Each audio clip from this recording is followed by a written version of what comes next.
استراحة الآن.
الطرق 11 ساعة.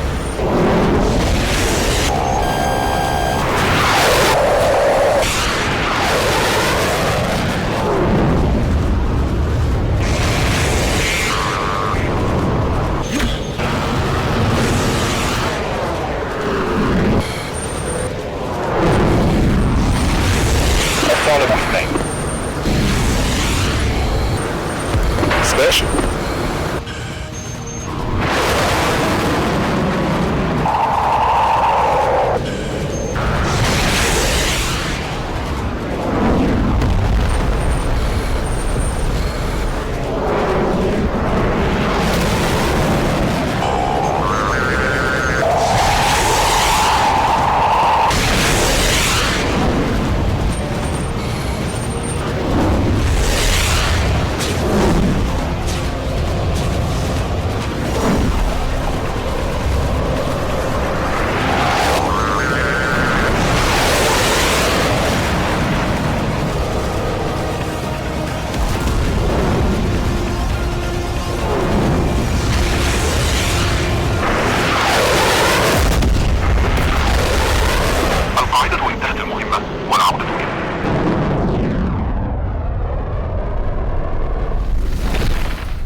Guys, welcome in.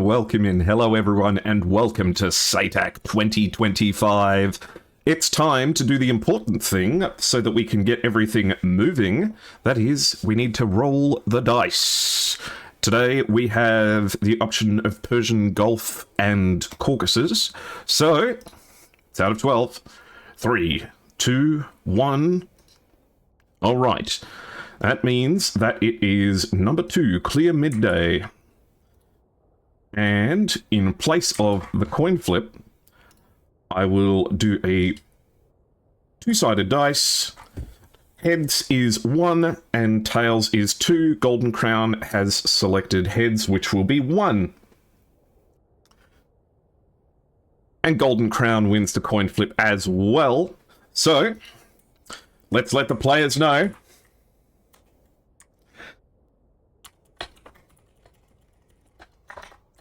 Fine. Mission will restart. Alright, let's get everything moving. How are you guys going? Welcome in, everyone. Thank you for the gifted subscriptions as well. Don't forget to have a look in the chat for all of the links to interact with SATAC and with all of the different partners that are engaging with this event, the biggest SATAC.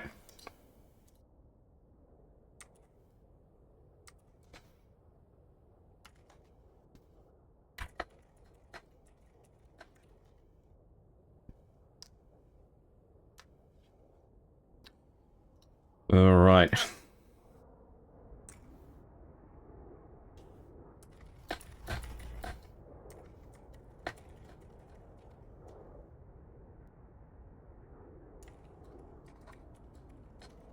Cool. How is everyone going? Welcome in. Welcome in. It's good to see all of you. I'm so glad that you're so excited for the event. We were kind of hoping that this one would be Persian Gulf, judging by both teams actually having the Persian Gulf, and we have the UAE and let me make sure I get this right. That's right. Golden Crown representing Iran and the elite from Saudi Arabia.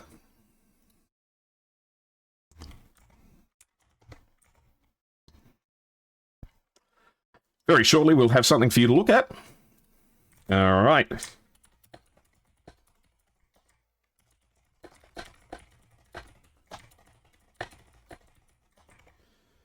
Very nice. Talking jet, I know. I've got eyes and a mouth and all kinds of things, but don't hold that against me. All right. Everything's going pretty much okay so far. Let's see what we're dealing with. It's that all familiar map. We are looking down the barrel of Sochi Adler Airport, where we can see the members of Golden Crown are already spawning in. We have Sting, Shadow, Active, Nightjar, Persian Gulf, and Echo with Falcon, all in F-16s. Let's have a look at their lovely liveries. Looking good. Looking very good. So we have the Iranian Air Force represented here. Even some special liveries. I hope one of them is at least bringing the Wasp. I know this one with Prince is one of my favorites as well. Who flies the Wasp? Come on. Oh, look at this. Absolutely spectacular.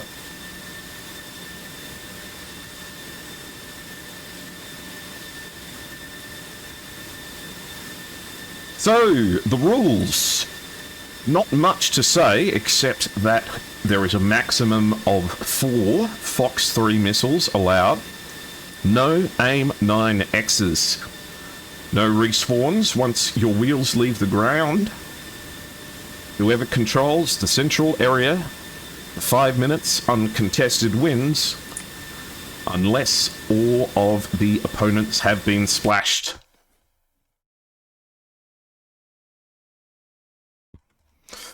Meanwhile, over on the red team, we have Snowflake and Faisal in F-16s, Mshari, Falcon, YZ, and Aishuka. So this is F-16s all the way down. No liveries for the members of the Sky Elites, so we'll have to see what liveries they pick, but I wouldn't mind if they just stayed grey. Turkey, I see.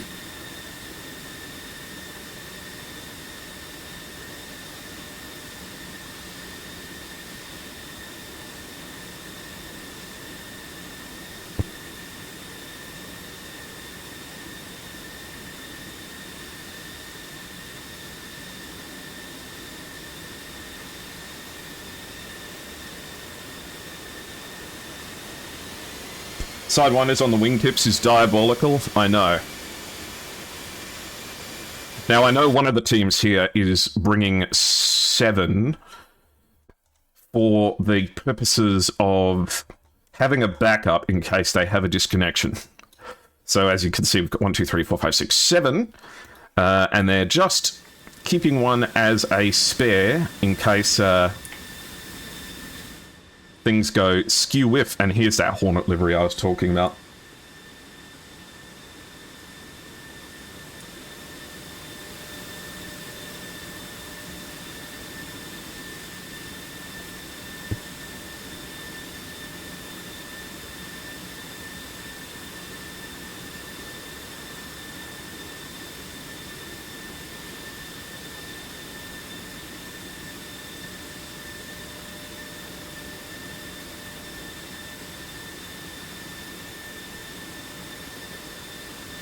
Okie dokie. So, lots and lots of F-16s today. It's all F-16s all the way down. These Falcons have come to fight. And they're going to look good while doing it. So, the coin flip won by GC. They've elected to start on the Sochi side. As you can see, the weather outside is looking spectacular. And this is some of the best fighting terrain I think you can get in all of DCS. These mountains can hide anything and anyone, anywhere. And I think you are going to have to keep your eyes peeled. Because if I know F-16s, it's that the fight always starts high, and then at the end, it goes low.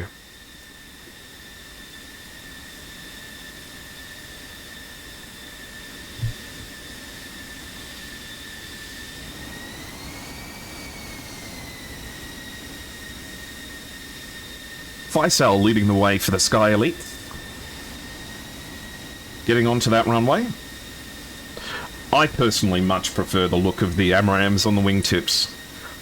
And I know that the AMRAAMs go on the wingtips to reduce wingtip flutter, but I think it just looks better as well. But I know some people prefer the aesthetic of the AIM-9s on the wingtips.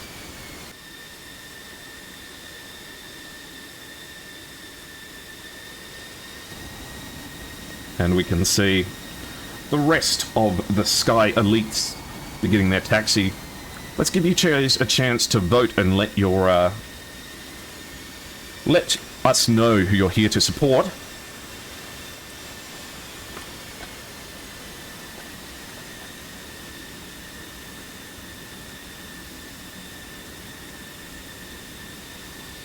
And we'll let this one run for 5 minutes so that you guys can all click on your screens and let me know who you're here to support.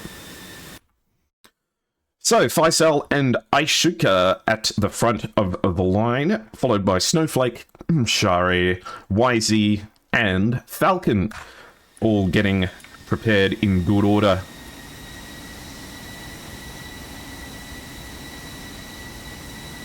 It's been a while since I've cast a SATAC match, so brushing off the dust a little bit here. Make sure you guys let me know how it's all going. Thank you for supporting me continuously throughout SATAC matches throughout all of these years. I always love bringing them for you. And thank you for the follows and subscriptions as well. Sorry if I miss anything, these streams tend to be a little bit busier.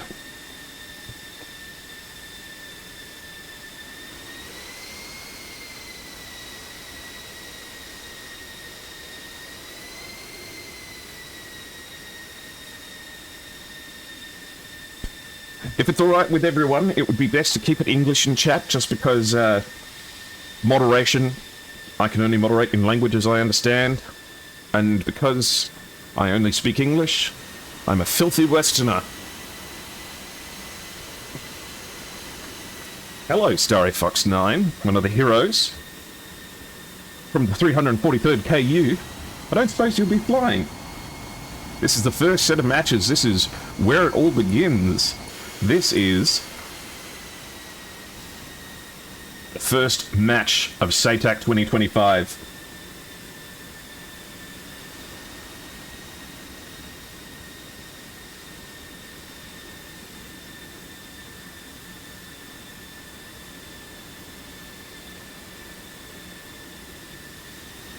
Grey Wolf leads the way. Shadow W, actually. Persian Gulf following, then Sting, Active, Nightjar, and Echo all making their way. Falcon in reserve, just in case they suffer a disconnection.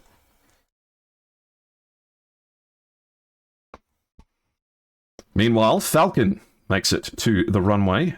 Am I only counting 5?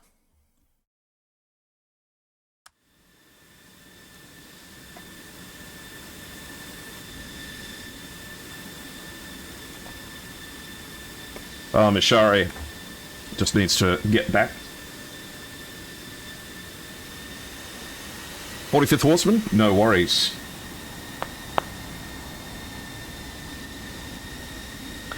Well, I hope we get to see you one way or another.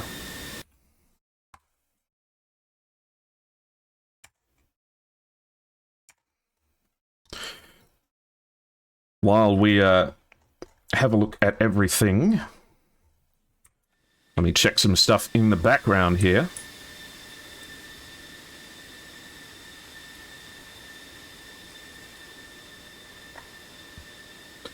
TAC view is not connected. See if we can fix that. There we go. TAC view is now connected. I see the logo for Master Arm servers down in the bottom as well.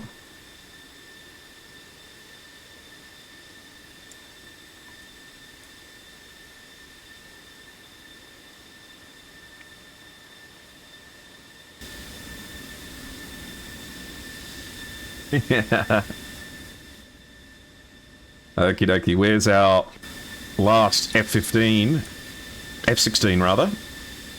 Weapons on. And I figure once this fellow has taxied away, we'll be getting our start times.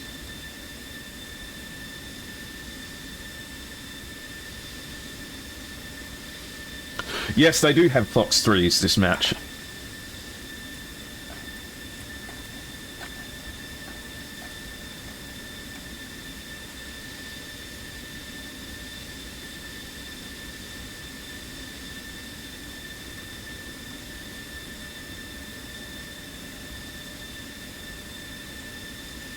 Let's see how that poll is going. Looks like we've got 8 for the Golden Crown and 5 for the Sky Elite, so we've got plenty of enthusiasts here.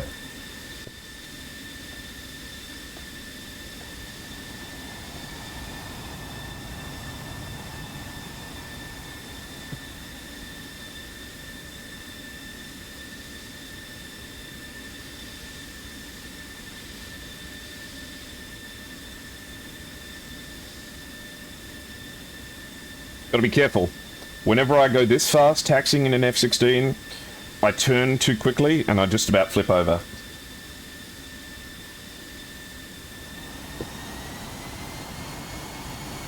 Okay. Looks like Golden Crown are the favourites for round 1.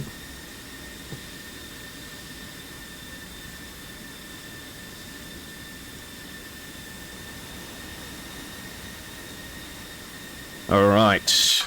Is this Mihari or is this... Let's just double check on the name. Snowflake. Looks like it's Snowflake, actually, that's stepping in here. Coming in to join their friends.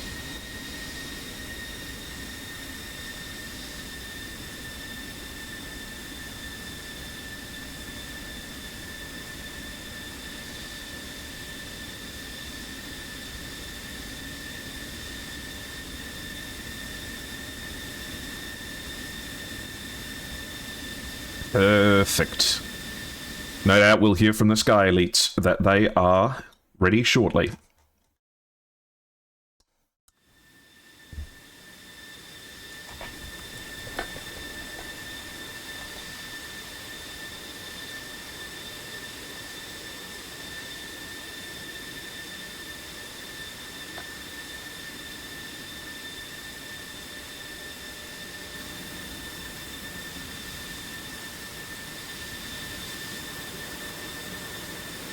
Oh, I love that they've got the 2 flashier ones at the front.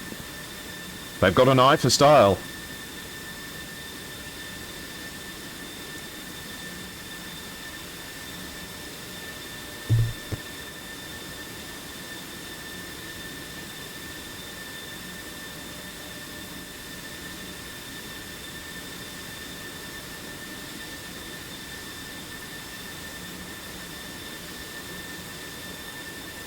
There it is. Both teams ready. Get set. 10, 9, 8, 8, 7, 6, 5, 4, 3, 2, 1. Go, go, go. It's a little bit of a SATAC tradition that I mess up that countdown.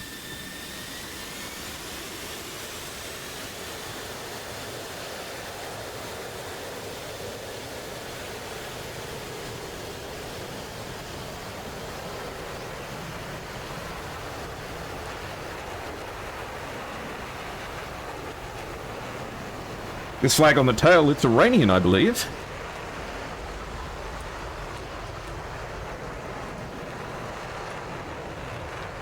So, the first of the Golden Crowns, Shadow and Persian Golf make it off the runway. Meanwhile, we have YZ and Mashari taking off in their F-16s as well.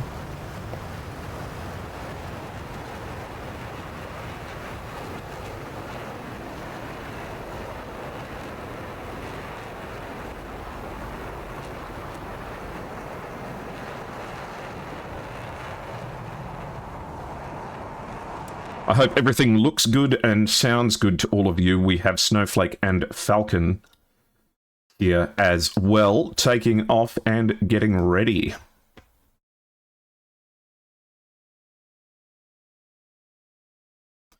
Nightjar and Echo, the last members of Golden Crown to take off. Let's see how they go.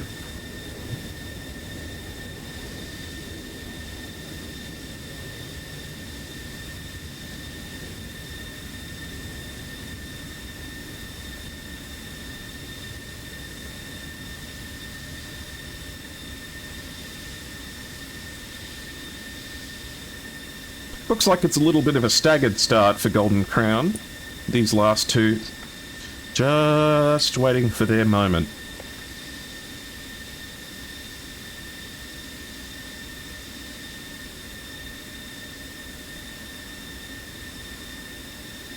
Maybe they only need 4 for this match.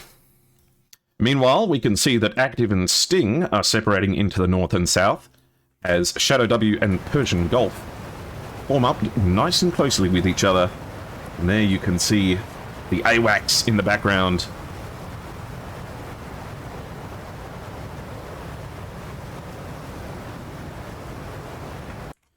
Looking good. And it looks like the takeoff has just started.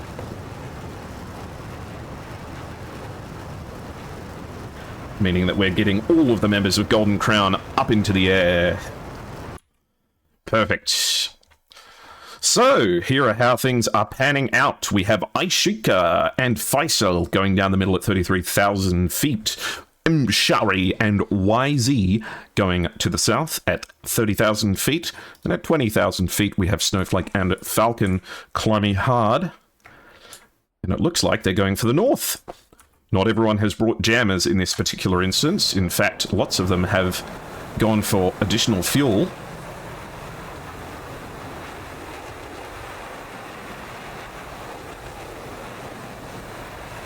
In addition to the targeting pod, we don't see the targeting pod as much as we used to, but there are some F-16s that prefer to take the targeting pod to use in air-to-air mode, so that they can get early warning as to whether or not your opponent launches with those smoke trails showing up in the air.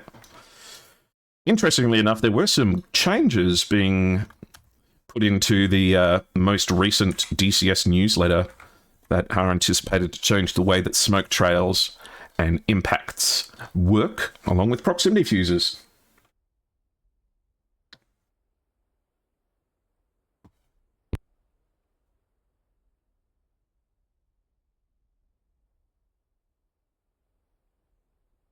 Why aren't they making any noise? Well, let's listen. It's because the sound barrier's been broken. And they are progressing up to 40,000 feet. Looks like Persian Gulf and the formation are going to be entering the circle. Current separation between the teams is 127 nautical miles. Meanwhile, Shuika and Faisal are burning into a combat formation here as well. happily sitting at about 37,000 feet.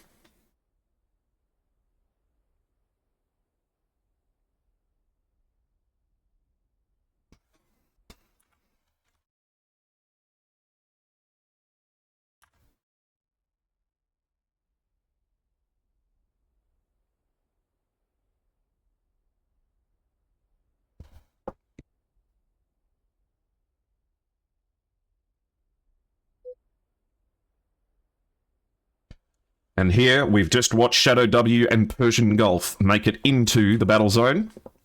They've taken control of the battle area. We see Aishuka and Faisal are about to enter themselves.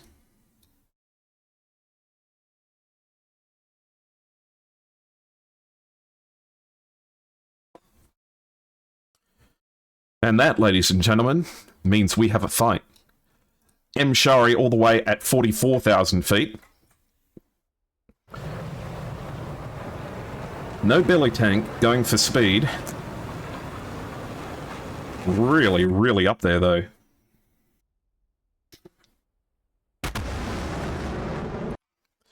You'll forgive me, I'm just recovering from a little bit of a cold, so if I sniffle a little bit, you will, not, be too bothered, I hope.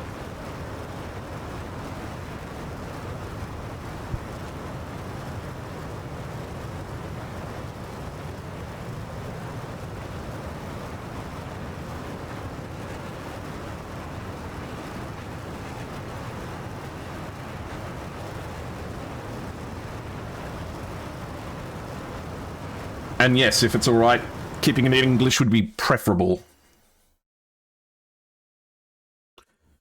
You tell me if anyone says bad words in languages I don't understand, okay?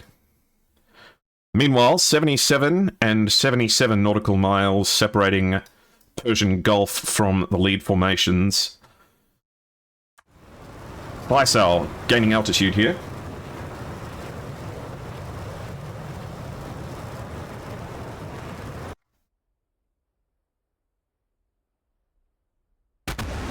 Starry Fox 9, you're going to be in trouble. I'm going to be in Japan in May. Can I come over and have a go on your flight sim rig?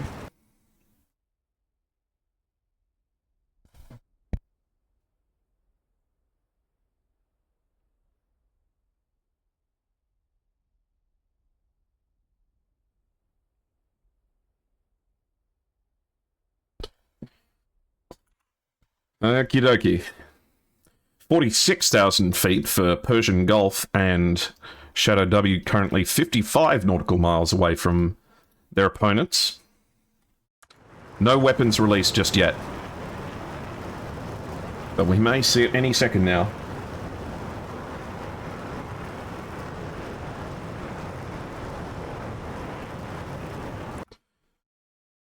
Alright.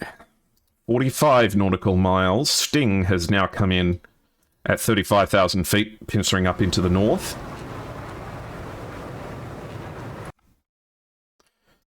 Meanwhile, YZ and Mashari are 44 nautical miles away from the central group.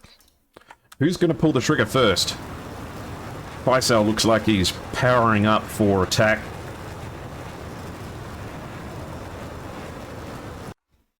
And the first two AIM-120s come off from Persian Gulf and Shadow W. One against a northern group at 32 nautical miles, one against the southern group at 34 nautical miles. These missiles traveling at 2,000 knots at 48,000 feet. Looks like Faisal knows something is happening and is going defensive now. No missile launched in return. Mashari not maneuvering much against this 120 that's now only 10 nautical miles away, and appears to be going straight for him. This may be an impact here. Mashari fires a missile and goes defensive, but this one has got speed. 1,700 knots, 1,600 knots, and impact! The first one goes down. Mashari takes an AIM-120 after firing at what looks like Echo.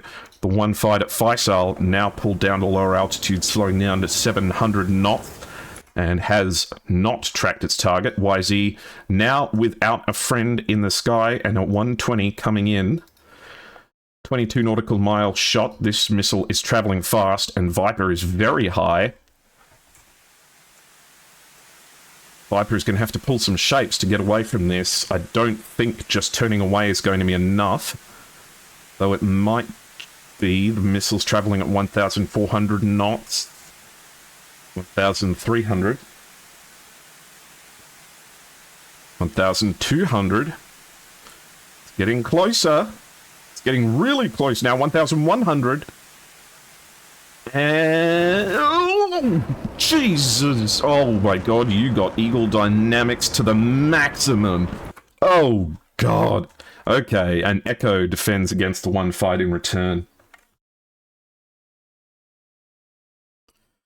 Looks like Nightjar has taken over the position. And it looks like a member of Golden Crown has gone down as Persian Gulf gets Mishari. We're going to have to check the TAC view because I think we've lost a member of GC. As Nightjar fires towards Snowflake here.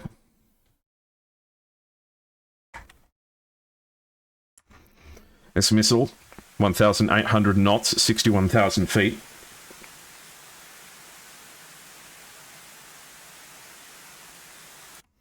And it has found its target. Snowflake is going to know now. Going to have to defend hard.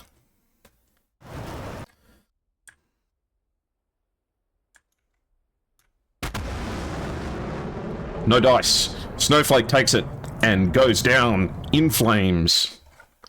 As another AIM-120 is launched by Nightjar. Looks like it's towards Faisal and Shrika.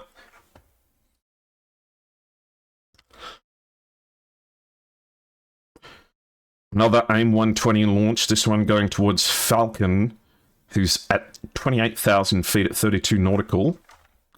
Where's this missile going? Is it going for Viper? It doesn't really have the speed to do much.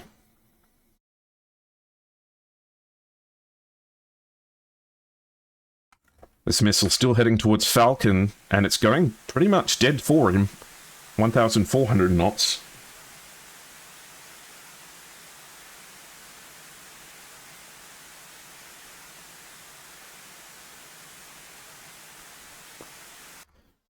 Falcon's defending hard here, making sure we're not missing anything down below as missiles get traded between Shika and YZ. The missile now catching up with Falcon. But it's slowing down. Once it gets below about 800 knots, it tends to, lose its target. And it does. Missiles in both directions. So it's a 4v5.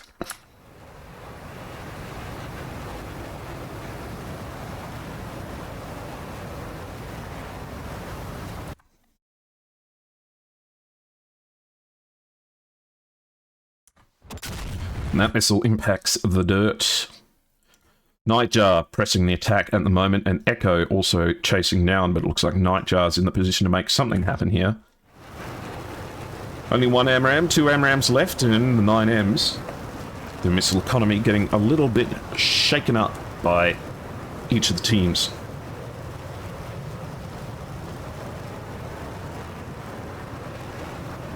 And the Fox 3 goes off the wings at 20,000 feet, heading towards Falcon, who fires one in return, and Faisal, who fires as well. So, Falcon and Faisal defending hard against the missile they know is coming, and Nightjar having to contend with two as well. Has this one got track of anything? Certainly doesn't look like it. How's Nightjar's defense going? No troubles. Takes it into the mountains, gets away with it. Looks like another AIM-120 in the sky.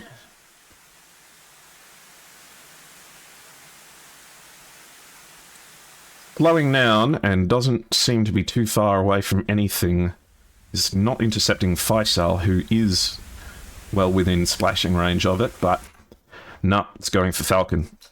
Meanwhile, Echo is facing right down the barrel of some members of GC, launches a missile, immediately ducks behind the mountains here, pulls some hard maneuvering actually Doesn't even have a missile coming in return, but is satisfied to let that Fox 3 guide itself straight into the dirt. No dice. Sting and Nightjar heading in again.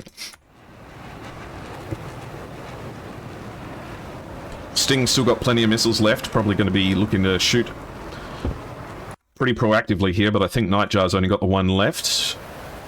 Yeah, one AMRAAM. Echo is also sneaking up close again with one AMRAAM left. Faisal launches a 120 off the rails and goes low. Looks like this one's headed for Nightjar, and Sting fires on Viper. Echo does his brief little pop-up, almost within visual range. And it looks like one of the members of the Sky Elites actually impacted the ground while defending. We have a within visual range fight here. SE Falcon can see the member of Golden Crown right there. They are almost merged with each other. Echo having to defend very hard here.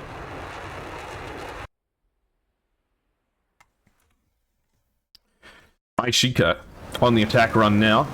Plenty of targets up ahead.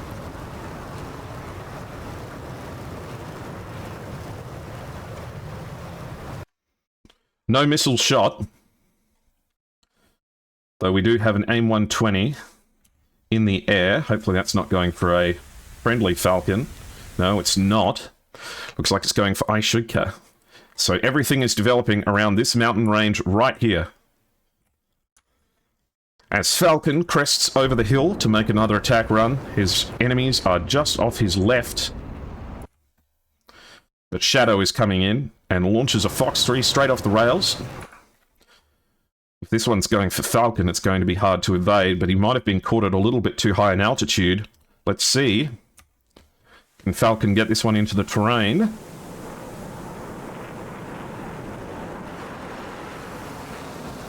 No dice. Falcon gets splashed. Shadow W, the missile right next to him, somehow manages to get away with it. 2 left for the members of SE. Nightjar, the closest now. 1 AMRAAM left.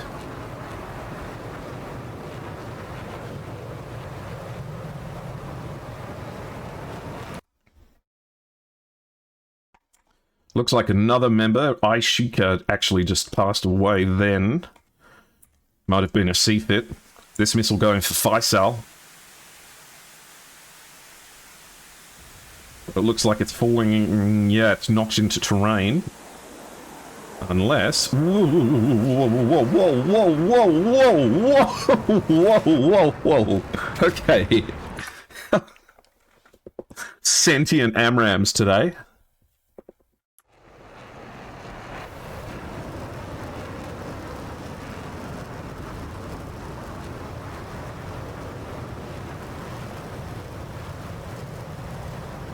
If you guys wouldn't mind keeping it English here, much appreciated.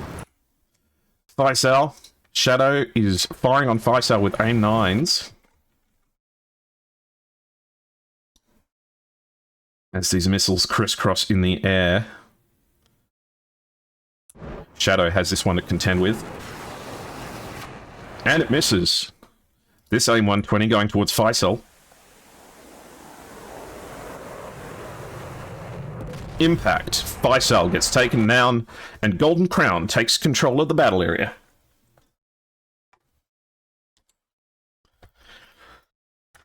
Presuming that any member of Golden Crown can get back, which I think they probably can, then that is round 1 for the members of GC.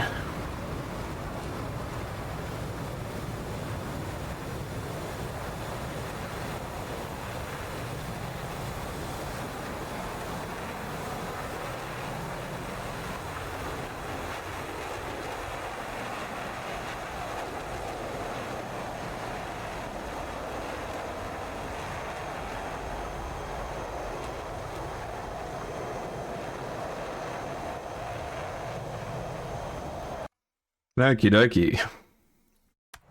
So they'll start forming up and making their way back home.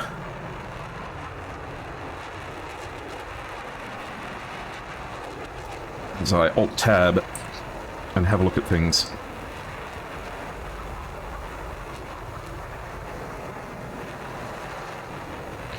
Let's have a look at some of the things that we missed.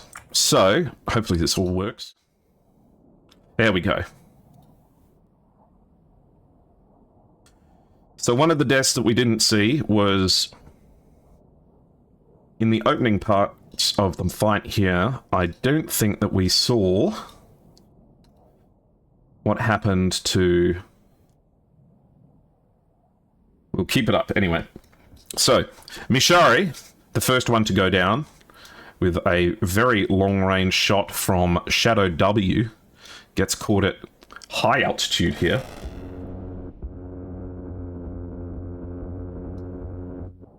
As they shoot off all their gun ammo in the background. But something happened up here that I didn't track. Yeah, it was Snowflake. Okay. So Nightjar peels up here. Gets a 120 off the rings and fires it at Snowflake at 35 nautical miles.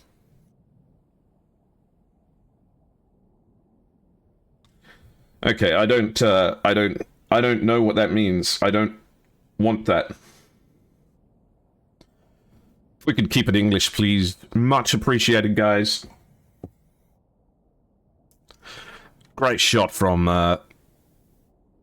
long range towards Snowflake. Leaving Falcon all by their lonesome.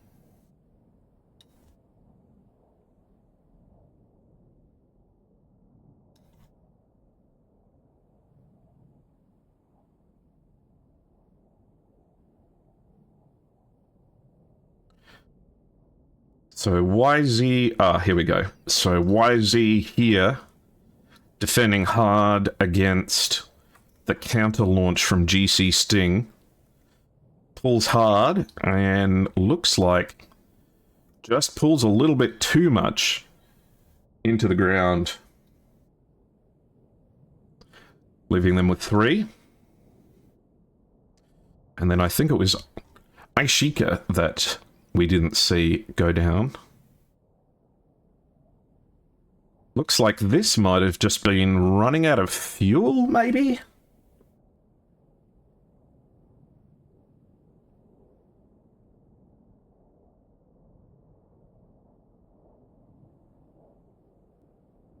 Yeah.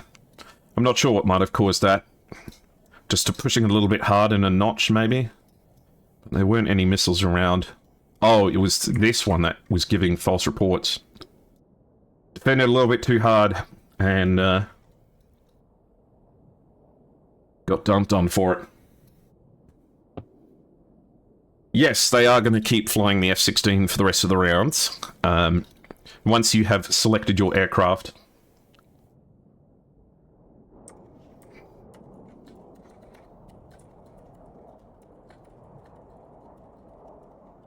Cool.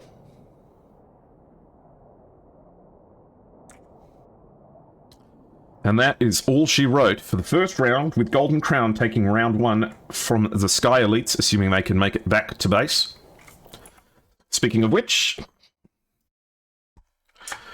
Echo, Shadow W, Sting, Persian Gulf, and Nightjar are still up and flying and making their way back home.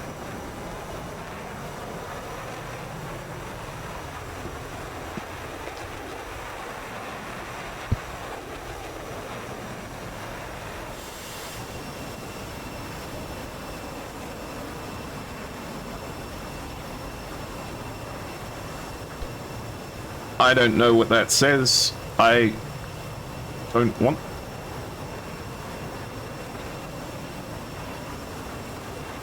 Why is that not working?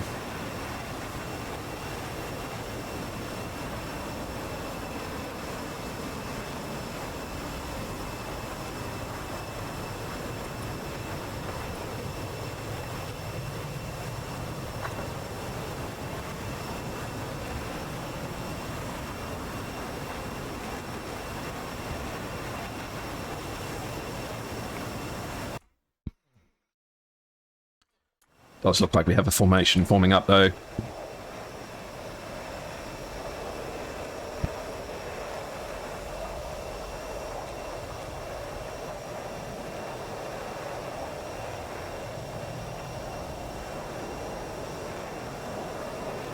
Oh man, my sinuses. Please speak English.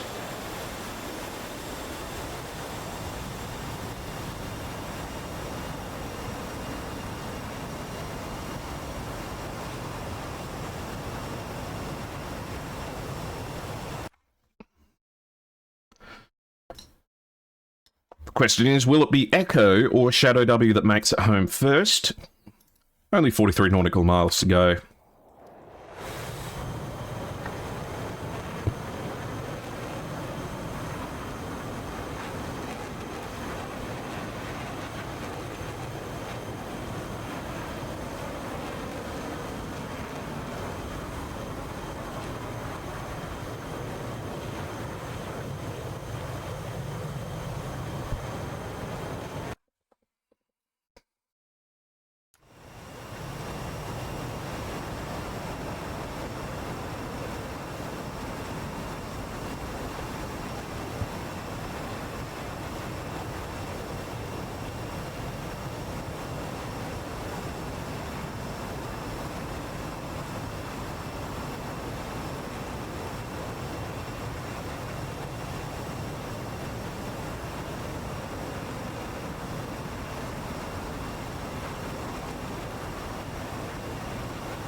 Well, the problem is, Cammy Aaron, it's not that I don't want people to be able to express themselves, it's just that if it's in a language I don't understand, I can't moderate it. And I would like for everyone to be able to watch this, you know?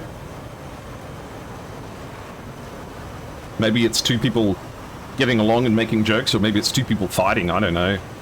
Can't tell tone over text.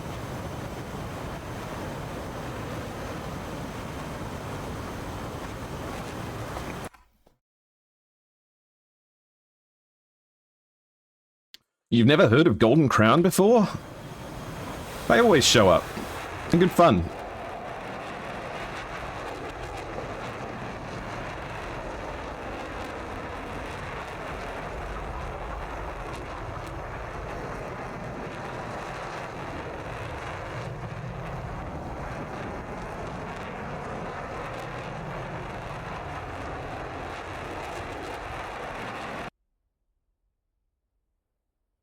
Echo starts punching down.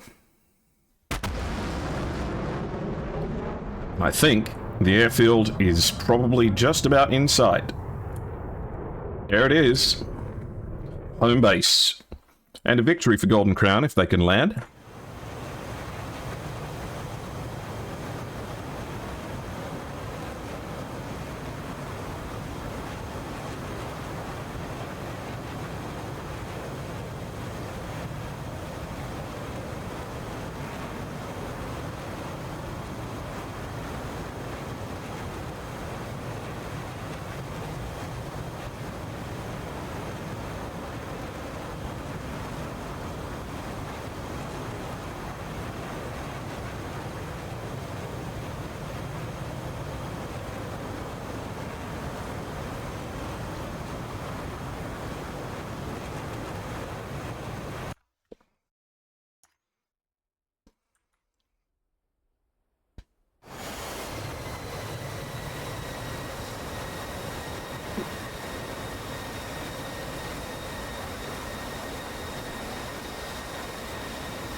I'm always worried whenever these F-16s put their put the boards up, because more than a few teams have nearly gotten me in trouble by having dirty pictures underneath these air brakes.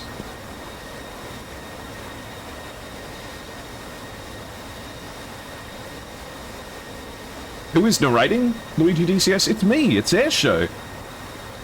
It's Airshow, the talking aeroplane. Once these landings are over, I'll introduce myself to you all.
Gently does it.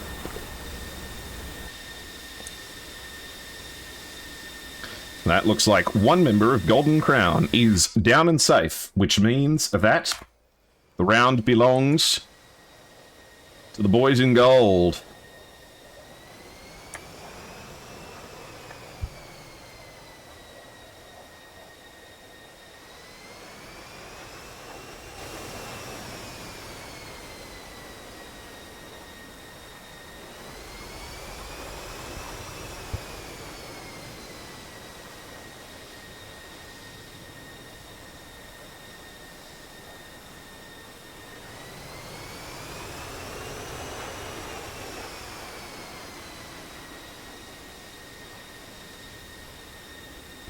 Beautifully done, Shadow W. Meanwhile, it looks like we're getting treated to an air show.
Hopefully I didn't miss anyone's landing. No. Looks like Nightjar is the next one in. Taking the long way home. Jeez, that's a... What's the opposite of a short final? This is the longest short final I've ever seen. My guy out here looking for pappy lights that are 60 nautical miles away. This isn't even a glide slope, this is a glide floor.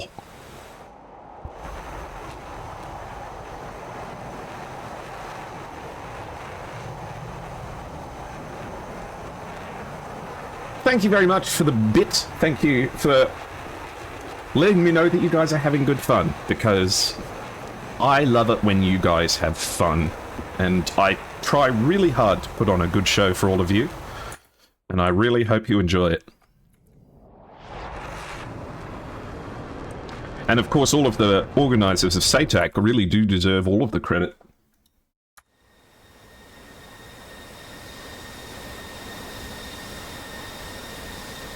He's still not any closer. Oh my god. He's so far away.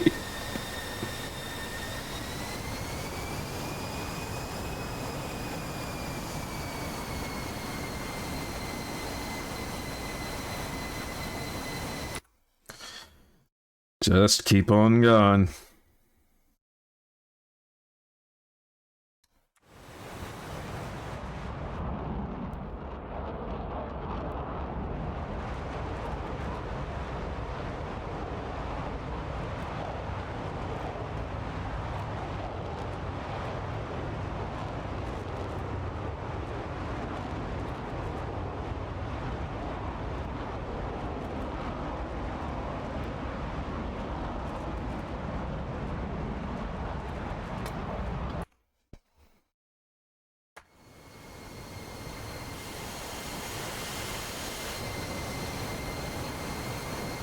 He's getting there.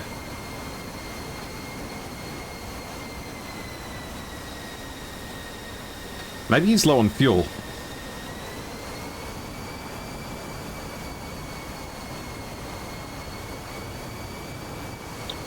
If I see anyone in chat starting to get political, I'm just gonna stop it. DCS is not a political event. DCS is an opportunity from people for all... let's try that again. SATAC is an opportunity from people... I know I should have written this down. SATAC is an opportunity for people all over the world to engage in a high level of simulated flying and friendly competition, where we can set aside our national differences for a little while and worry only about one thing, which is taking control of the circle.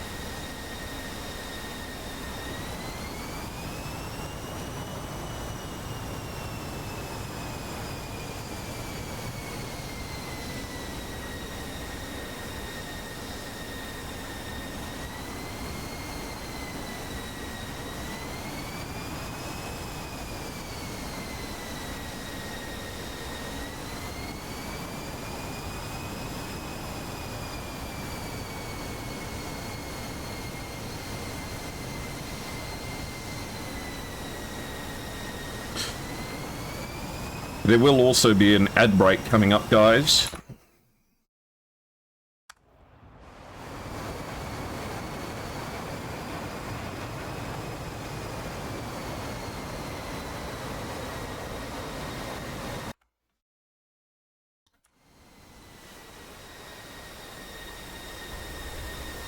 And what may well possibly be the butteriest butter that's ever been buttered by anyone. The 32 nautical mile long final is complete.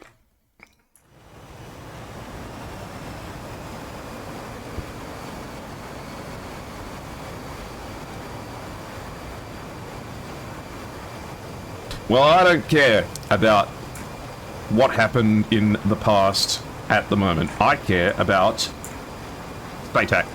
So let's talk about fighter jets.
Perfect overhead brakes happening here.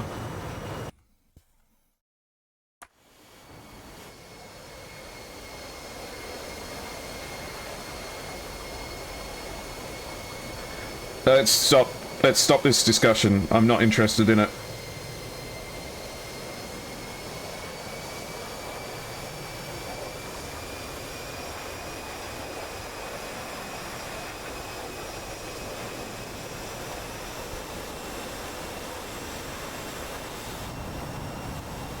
You guys aren't the patient type, are you?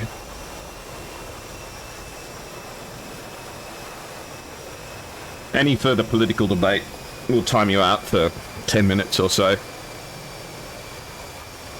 I like watching this. This is... You know what this is? The landings? The landing is an opportunity for the team that did all that fight and won a round. It's a chance for them to have a moment of celebration. Keep in mind, you might only get to compete in a couple of DCS events a year and you get to manage to win a round, and then you get the audience that watches you and cheers for you as you land. They deserve this. They worked hard for it.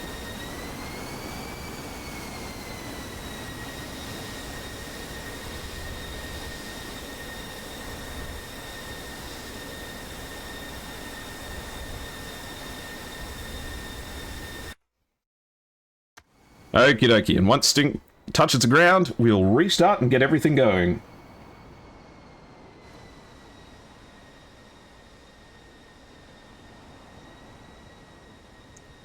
Perfect. Alright guys, now you have to look at me. Sorry, guys. You have to look at my pretty face. Alright.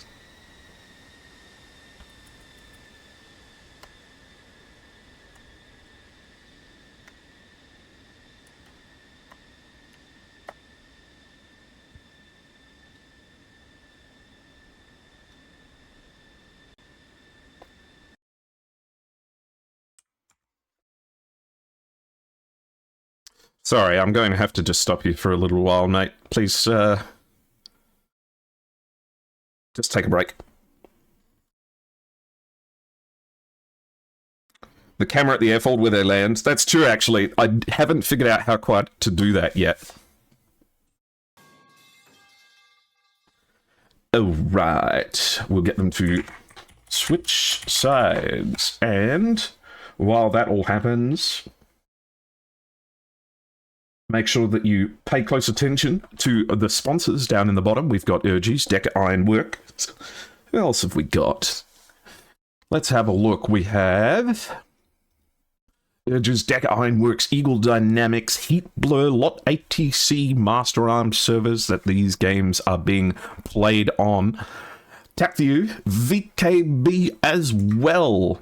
Important as well to say thank you very much to Special K and his DCS server bot, which is a huge asset in these competitions.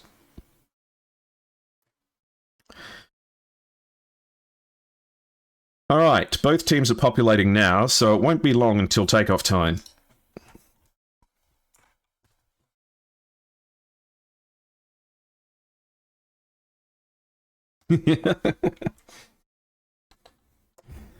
And we are, good point, are there more rounds? Yes, it's a best of 3, so let's make sure that we update to round number 2.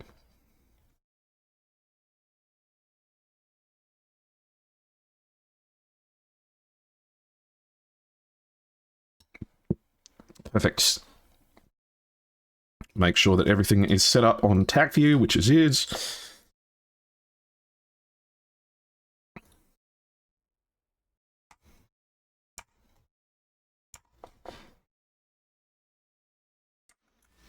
Just a heads up, guys, there will be an ad break shortly.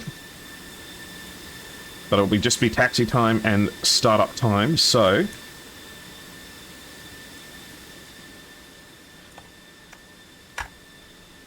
I'm going to stand up and get a drink, and I think you should too.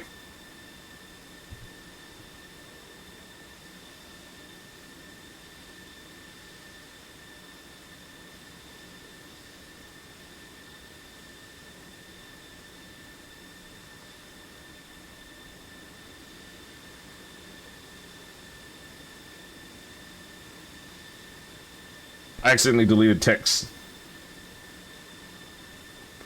Any more political talk of any nature?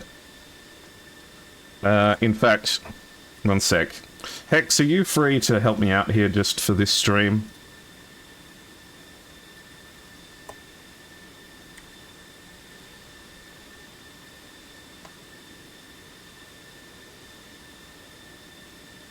Just use a bit of a hand. And I am just going to go to the bathroom and have a drink. While I set up a poll for you guys to see who you're going to support in the next round.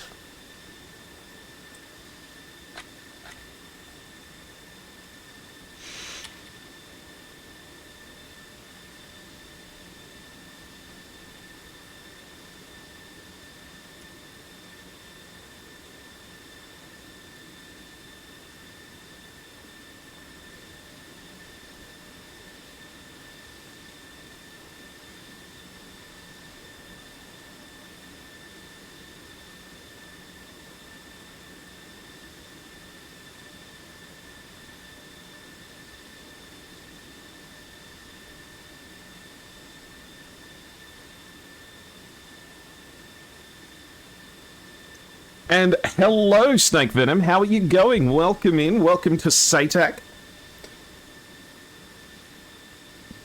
How are you guys going? We've just finished the first round and we're heading on to round 2.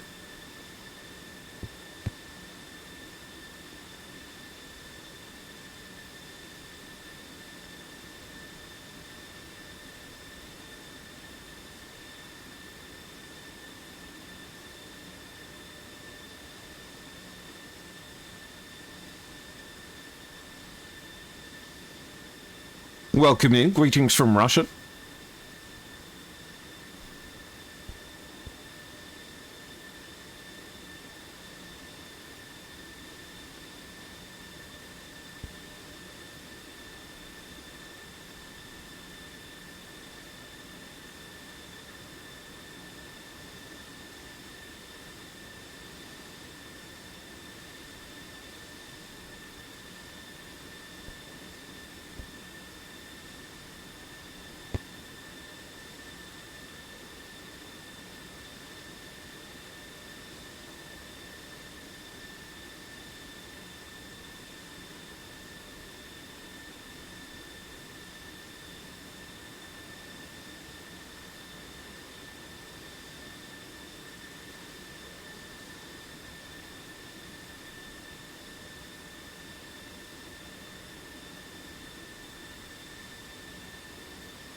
Okay, so I saw a question earlier. Why is no one bringing F-15Es?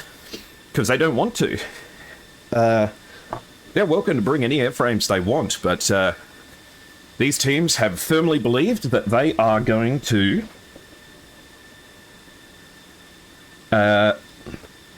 get their best performance with F-16s, and I can't blame them. It's kind of a good for everything plane. We have Falcon, Shadow, Sting, Echo, Persian Gulf, and Nightjar all lined up on the runway. Meanwhile, on the blue team now, we have Falcon, Faisal, Black Knight, Mishari, Aishika, YZ all lined up and good to go.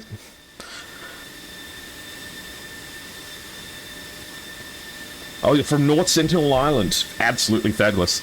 Now, one thing I needed to turn off was channel points. I'm sorry about that, because none of my redeems are working at the moment. And a shout out for Snake Venom as well, to say thank you for the raid.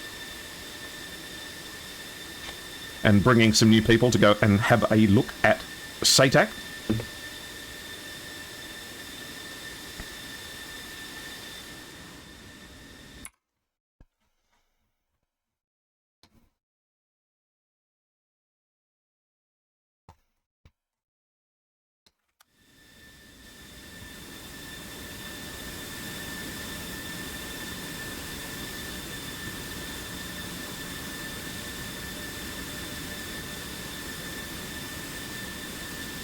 3 bags.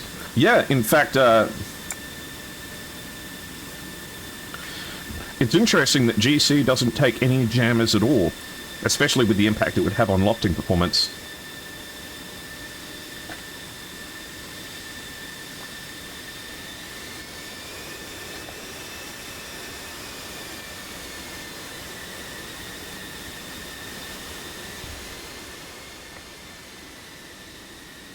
This is round 2, sorry. And yes, a maximum of 4 active AMRAMs. No 9M shots that have impacted just yet. So, I saw 2 9Ms fired in the previous match, but no impacts just yet.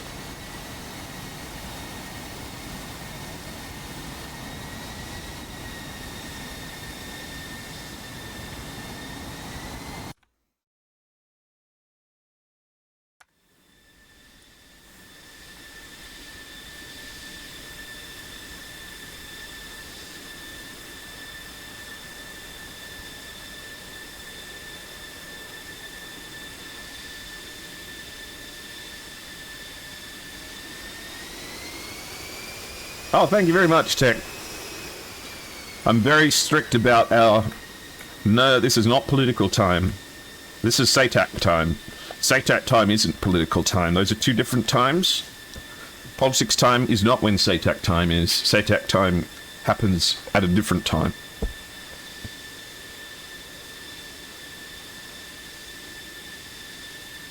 Make sure you check out those links for SATAC as well.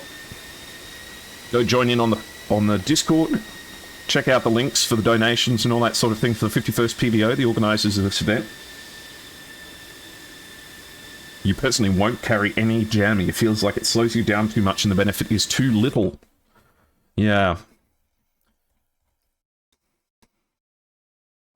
Well, let's have a look and see how many jammers they're bringing. So, triple bag, double bag. I'm not even bringing a center line. Triple bag. Okay, so they brought some jammers in the first round, but they haven't brought any in this round. And it looks like the targeting pod is gone as well. So these are just clean and simple F-16s.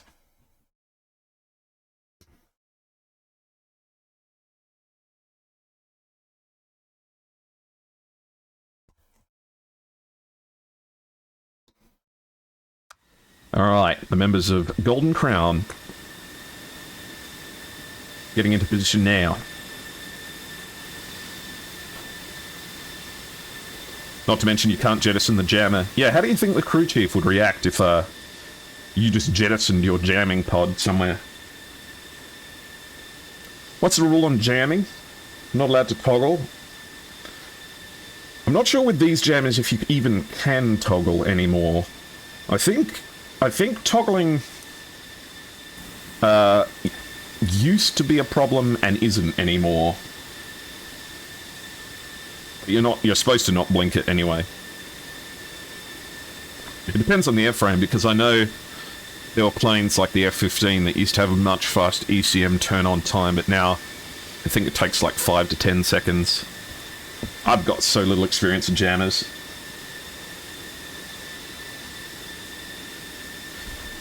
I'm not sure who that is, Hex.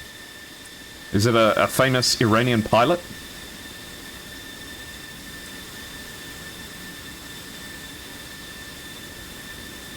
Okay, Golden Crown says that they're ready.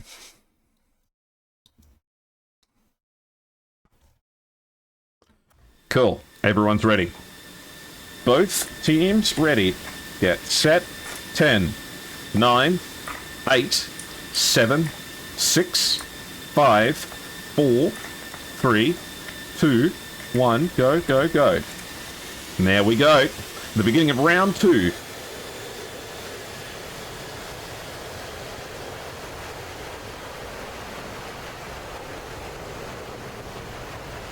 Please explain this event? Sure, as soon as I take off, I'll explain what the objective is. 2 teams of 6 taking off in any aircraft in DCS they want can bring any weapons they want except for the AIM-9X.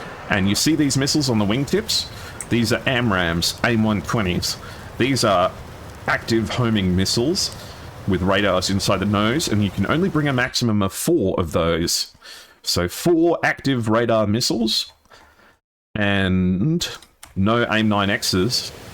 Otherwise, 6v6, spawn in, take off, and fly towards a contested area in the central circle. The central circle, as you can see here, needs to be occupied for 5 minutes uncontested to win the match. But considering they take off at the same time, what's more likely is that it'll be a fight.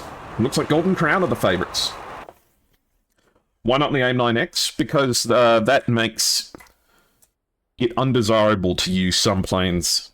You wouldn't fly anything like the J-11 or the SU-27 because they only get R-73s. It's just to keep the playing field fair for a larger variety of aircraft.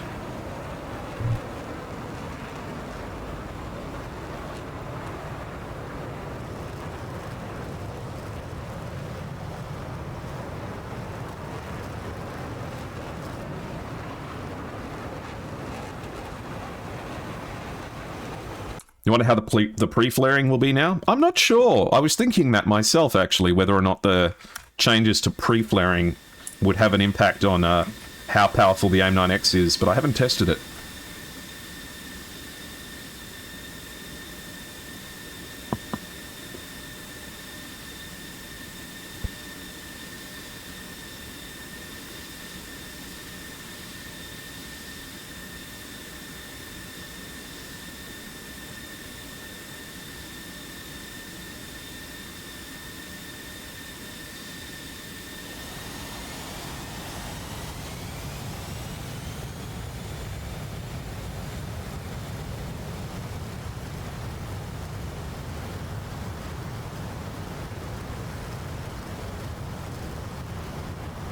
And the last members of Golden Crown take off, with Echo in the tail.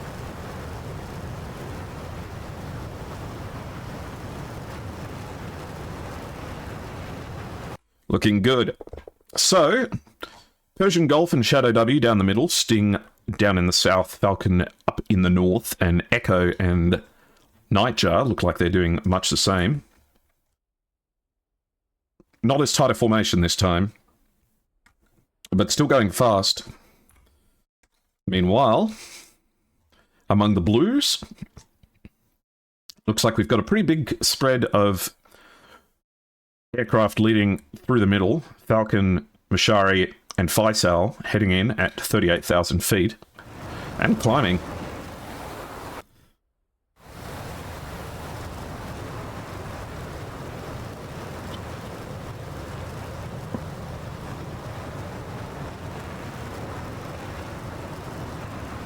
I think the match that we just watched was pretty close. Closer than it might have looked at the end.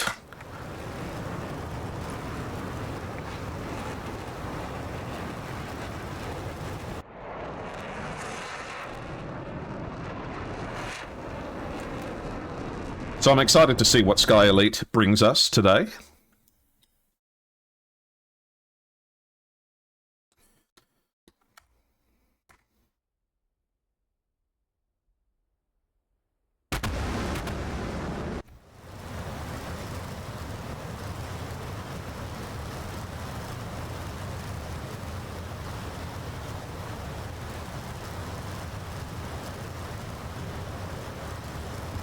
I need to bind my camera controls to some kind of joystick, I think. Get some nicer pictures. Mashari now at 47,000 feet. So that's probably why there was no desire to bring the centerline tank. When you're up this high, or you're trying to climb this high, you really don't want any drag that you don't need to have. It's a best of three, rain scares me, so either Golden Crown takes this and that wraps it up, or Sky Elite takes it and we go to round 3 for the tiebreak. The battle area is contested now.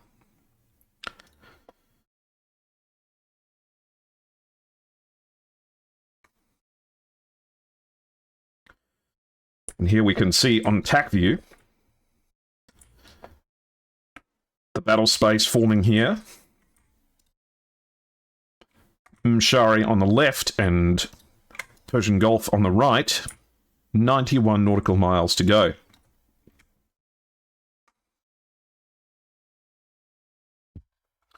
$47,000 feet for Persian Gulf, 50,000 feet for Mshari. I'll be interested to see if what kind of performance comes out of a missile at 50,000 feet.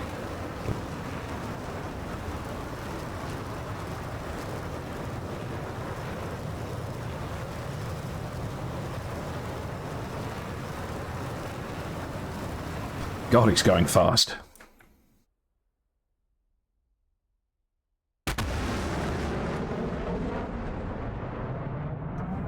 Thank you for the bits, Tech. You don't have to do that. You know you don't have to do that.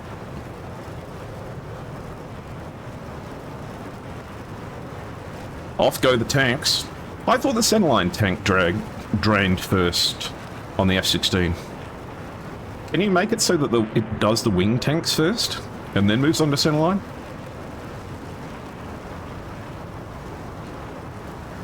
Just keep it English if you don't mind, guys. Just to keep the moderation clean.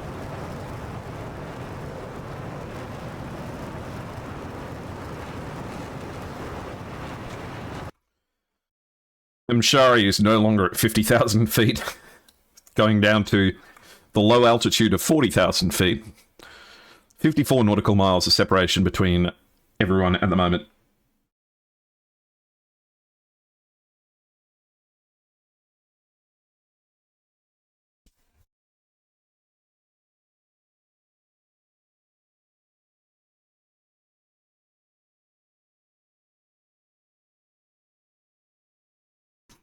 There's a switch for that. We got our first AIM 120 launch from Mshari. This one heading up to 66,000 feet. What are we thinking? AIM 120 Charlie. How far has it got to go? 25 nautical miles.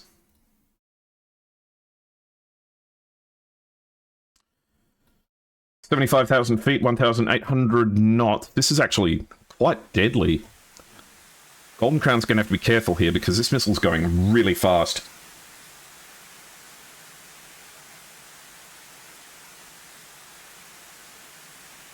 Looks like it's gone active as well.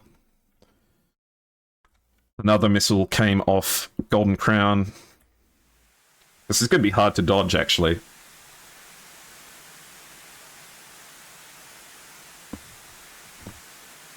Dumping every little bit of altitude. May get lucky here. The missile is slowing down quickly now. Down to 16,000 feet, 14,000 feet. Looks like he's got away from it. Still, close call. Missiles traded in both directions between Falcon and Falcon. Both of these players are called Falcon. But this one's going straight for the Golden Crown. Is it locked onto something, though? Where is it trying to go? Oh. And not quite enough speed to make it.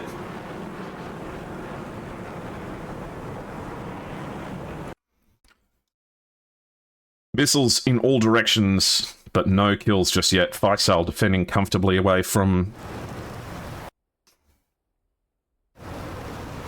this 120 fight in response. This missile had potential, but dropped down awkwardly. Hey Jack, how are you? Everyone fired their opening shots, no one got any kills, and now everyone's separated back out again. Not willing to commit just yet. Echo, the only one that's actually heading out towards an enemy at the moment.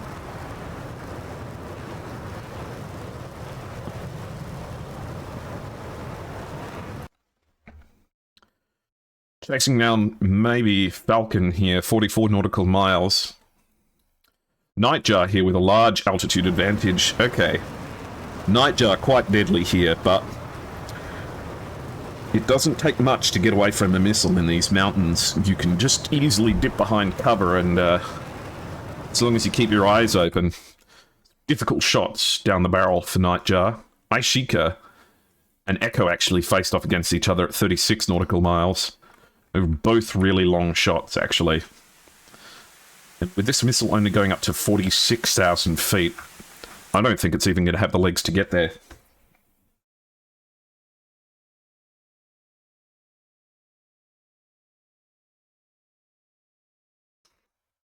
Nightjar fires one at YZ as well. 31 nautical miles.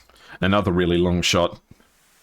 This one at least goes up to 50,000 feet, but another one of those missiles where YZ is already defensive, and I just don't think anything's going to catch up with him, you know?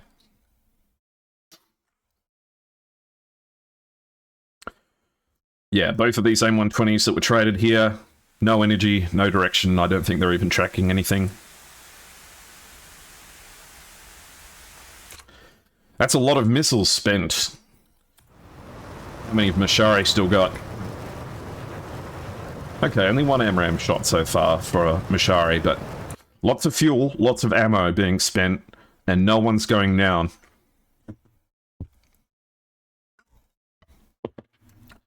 Shadow fires an AIM-120, might be at Mshari, and the distance is 27 nautical miles.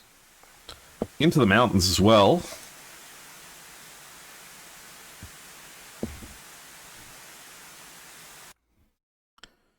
Mashari already going defensive, though, as Sting and Black Knight fight each other. Sting fires at Black Knight, 33 nautical miles.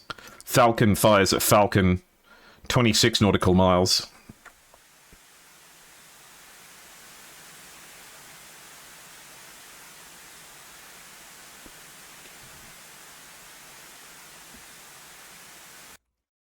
Doesn't look like Falcon's defending too hard just yet. Black Knight also isn't defending against this 120, and Mashari has their own coming in. Falcon, I think, has badly overextended here. This might be the first splash. Ooh, but... Oh, God, okay. It doesn't get much closer than that. How's Black Knight's defense going? Defending very hard. Ooh, but it's not enough. Gets splashed by the 120. Black Knight goes down and is the first lost for the Sky Elite. Nightjar and Faisal, 12 nautical miles from each other. Faisal with a huge energy advantage.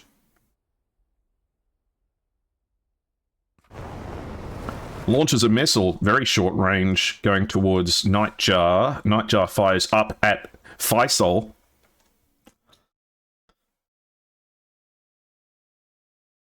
Does this have any potential here?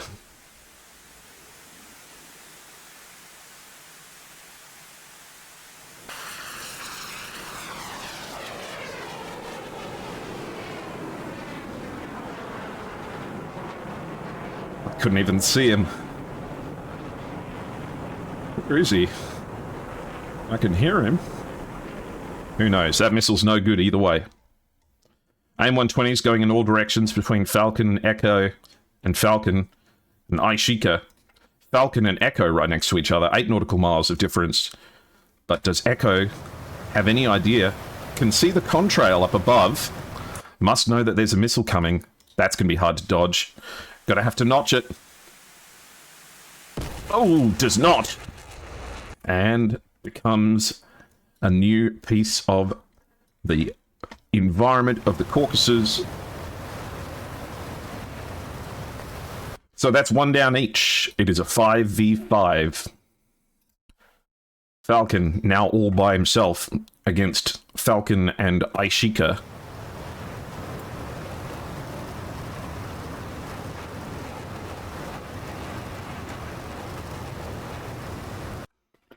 So Echo caught very low. Aishika not far away from his opponent right here. Launches an AMRAAM.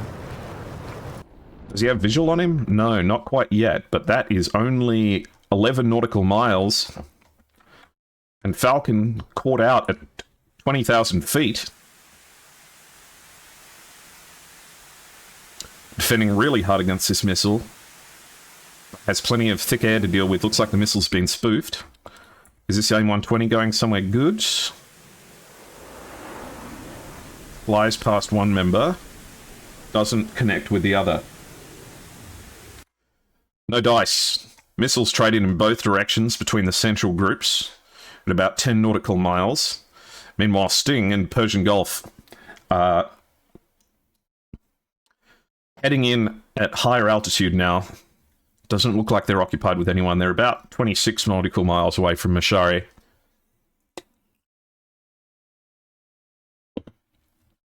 Shadow W fires a 120 at quite long range. Golden Crown is running out of missiles here quite badly. In fact, all of the players are running out of missiles quite badly. Persian Gulf still has 3. Faisal has 2. Striker has 1. Falcon has 1.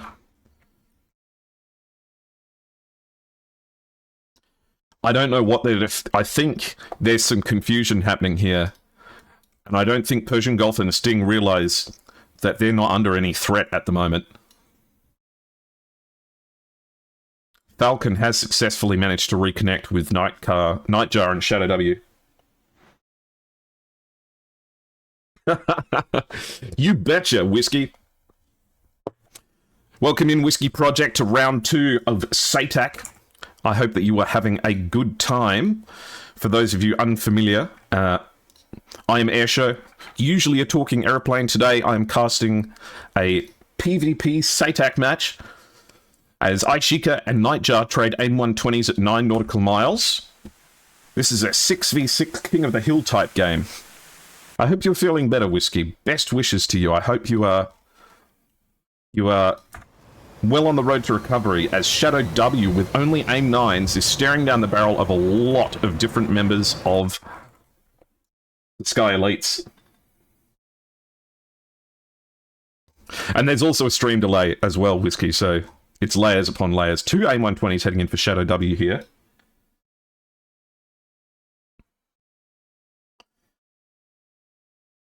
Recovering gradually, you're very rusty. Well, don't rush yourself. The best kind of whiskey project is a healthy whiskey project.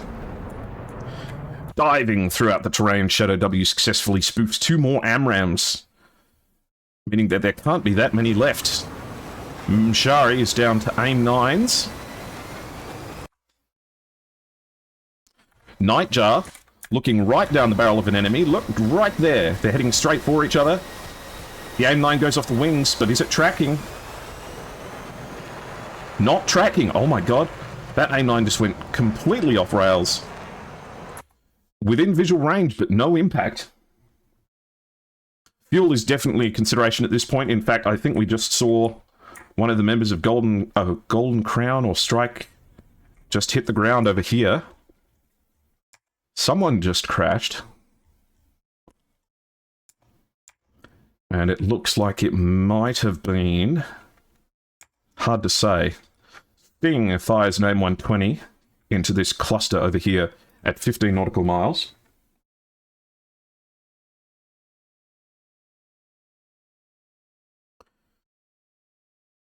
AIM-120 fired from YZ, 11 nautical miles, might have potential if it's going for Sting. Nightjar, now visual. He has a plane right off his right wing. Does he see him? He has another one straight in front of him. He's merged with 2 planes who are right in front of him. Oh my god, they're right up close. He is absolutely surrounded. This guy's hostile too. You can shoot him if you want.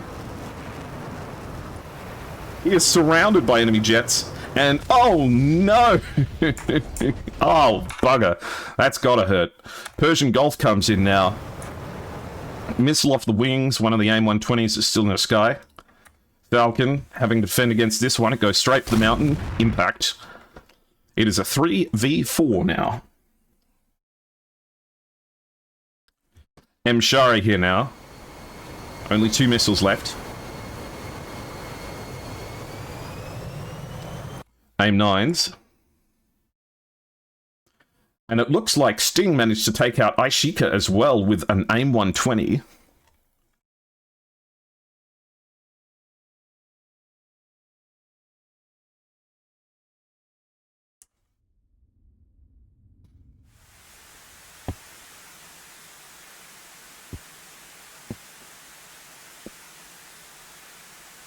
This 120 may have potential for Mshari.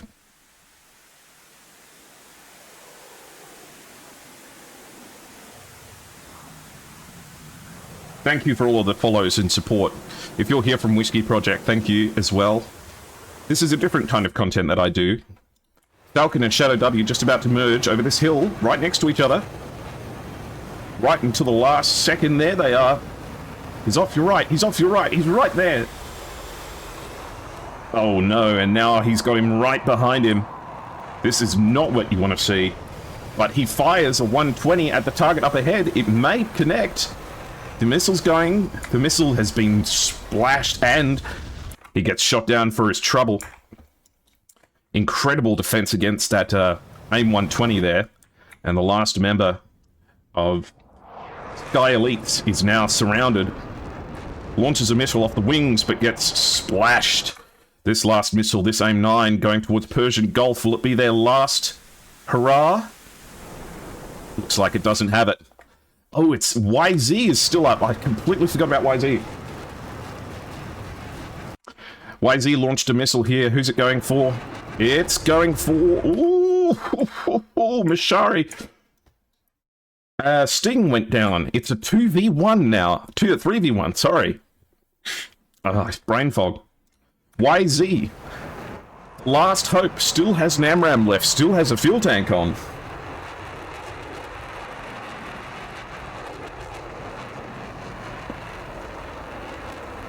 It's not over. Shadow W coming in, no missiles left, down to guns. Persian Gulf, 2 AIM-9s left, no AMRAMs. Falcon, 2 AIM-9s left, no AMRAMs. So there's 4 AIM-9s for GC, and there are 2 AIM-9s and an AMRAM for the Sky Elite.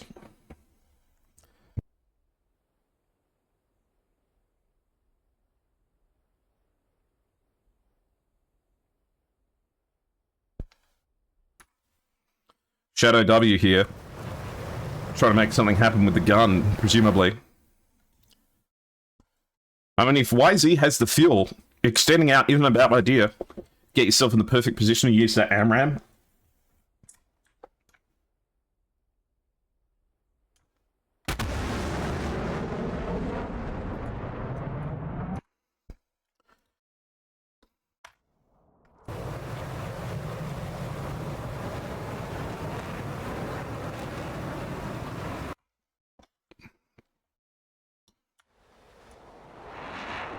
I think that Golden Crown is struggling with fuel badly. Persian Gulf, if he turns around and shoots at you with an AMRAM, you're in trouble.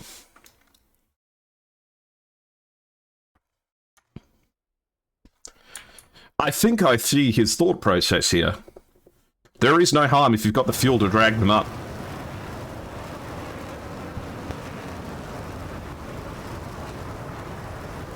What's the best range to shoot AMRAM? If you want a guaranteed hit, below 8.5 nautical miles. But they're good up to anywhere. I've seen hits for AMRAMs for 60 miles.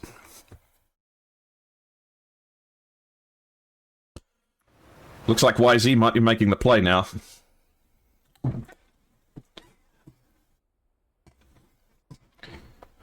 Mustang, against a target that I expect to defend, between 20 and 15 nautical miles.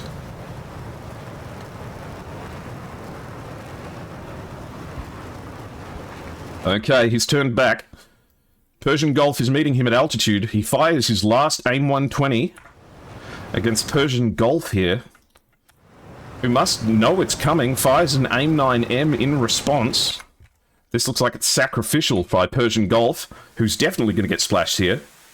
Impact, Persian Gulf goes down. What about this AIM-9? Has it got any potential?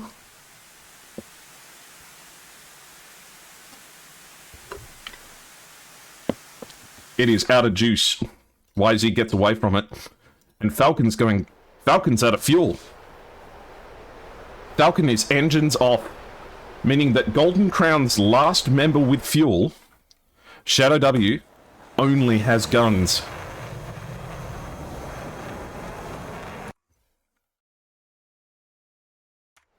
Falcon is gliding, but has the missiles.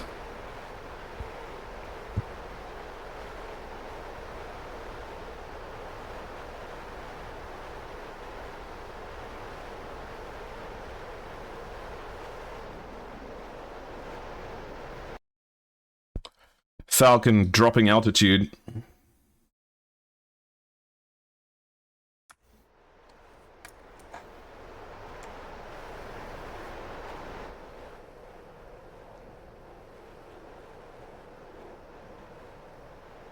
Let's see if we can help him out.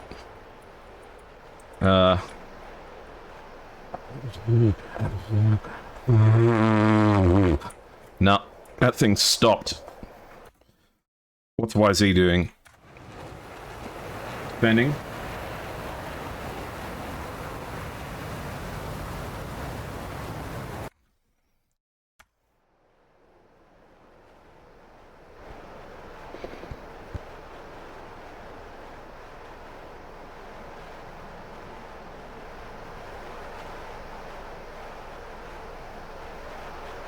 Pull up! Pull up! Pull up! Too low, terrain! Too low, terrain! Pull up! Pull up. Too low. Terrain. Too low. Terrain.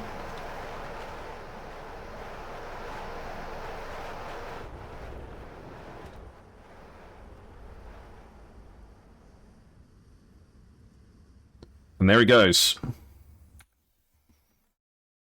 YZ and Shadow W, the last two.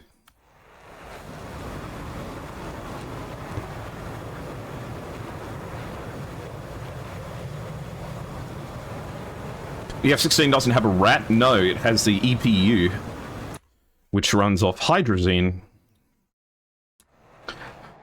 Now, Shadow W has some very difficult questions to ask themselves.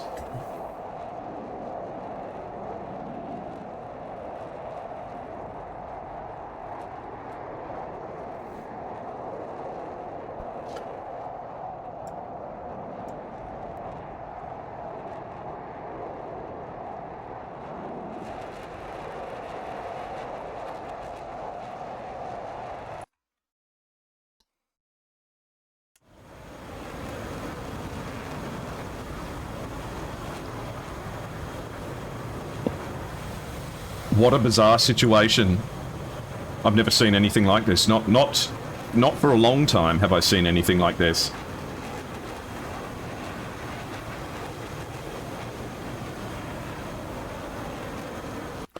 Looks like Shadow is, no, I don't want to do this no anymore, man.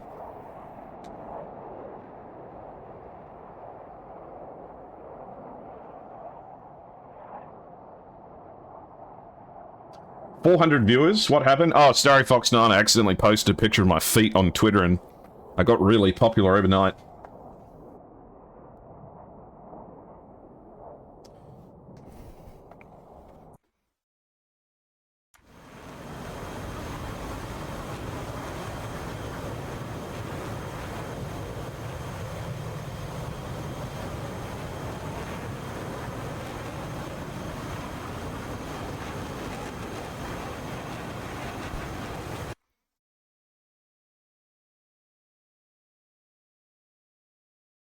Of course, if you guys are enjoying SATAC and you think, Ollie, all this SATAC today, I sure wish there was more SATAC that I could watch. There is more SATAC that you can watch. Tomorrow, on March the 1st, at 1500 Zulu time, I will be casting Dark Raven versus 71st Warcom. And on Sunday, at 1500 Zulu, I'll be casting In Sky versus Nemesis.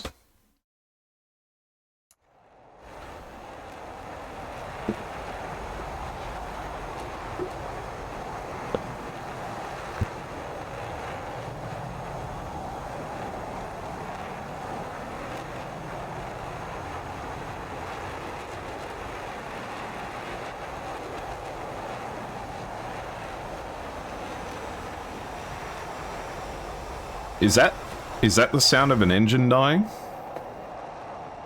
No, he's at 87%.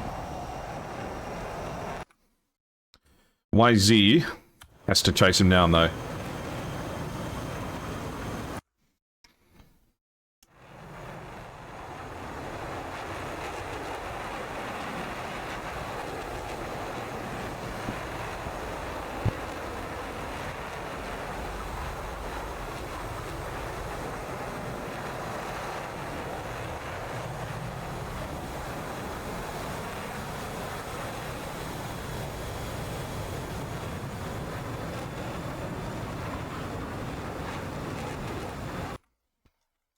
It looks like Shadow has felt the urge to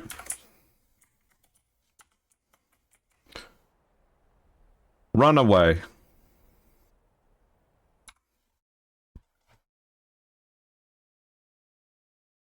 Current separation is 24 nautical miles.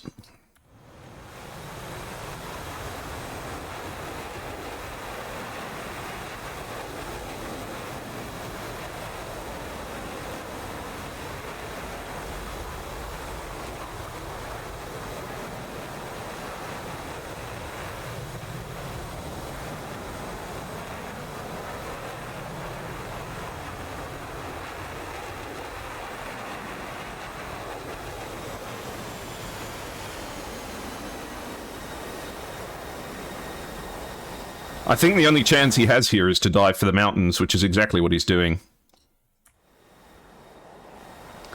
Boo, get better material. And I'm just the sweating crow, just flipping through my notes. I see him. I see the trail. If you have no missiles on your plane, that little vapor trail up there is not what you want to be seeing.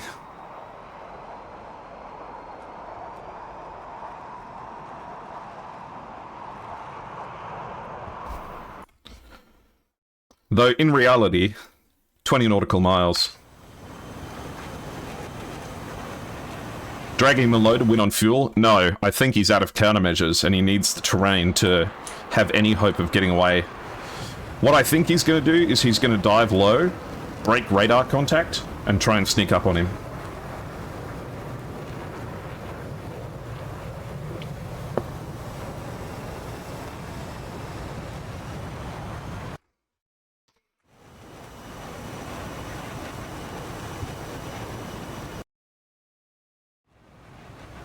Yeah, so he'll be off radar now.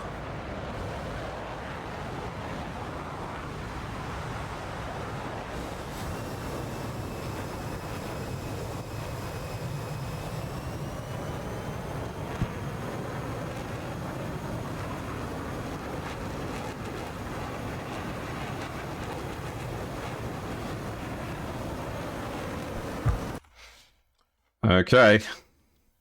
The inevitable conclusion is getting closer. 11 nautical miles, but I think YZ doesn't actually know where he is. What happens if they both RTB? No one wins.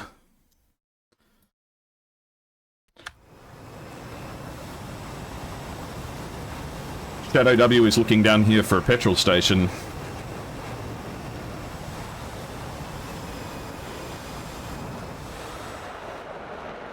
Maybe briefly visible here?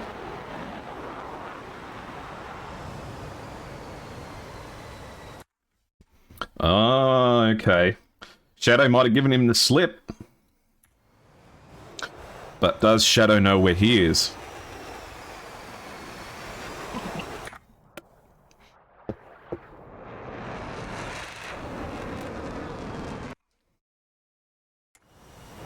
YZ might have found him.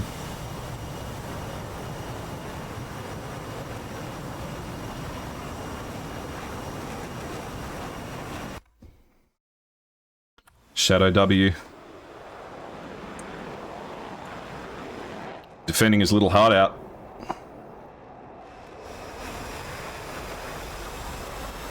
Oh, oh. Careful. YZ's coming in now. YZ has found him.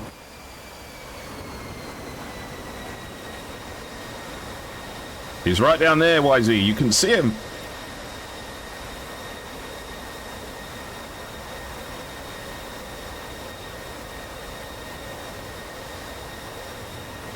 He's right beneath you.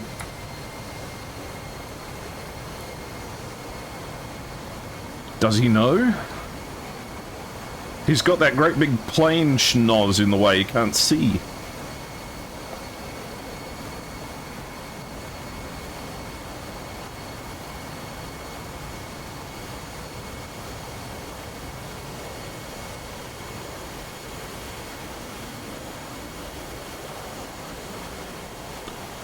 Does he see it?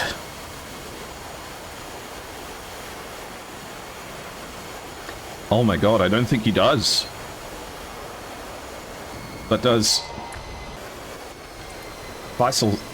Shadow see him?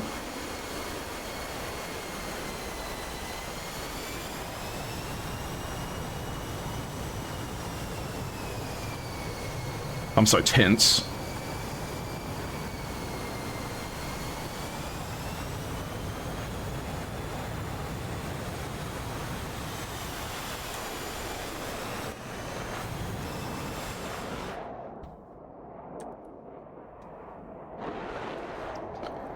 Uzi 1-1. Request bogey dope. Picture clean.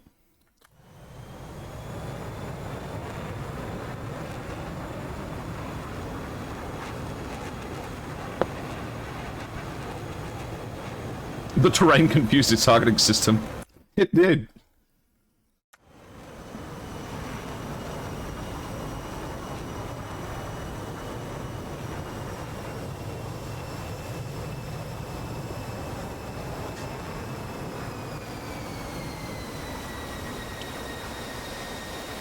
I should have put a lump of coal up my butthole, so that with how much clenching I'm doing, I'd have had a diamond by now.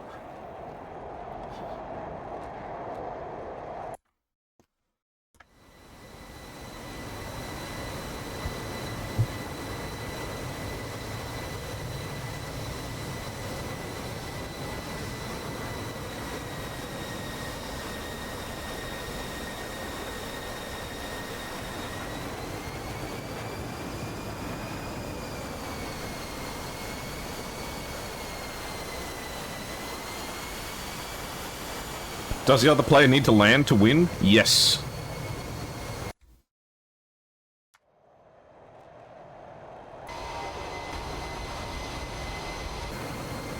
%68%, isn't that idle? I think it is, yes.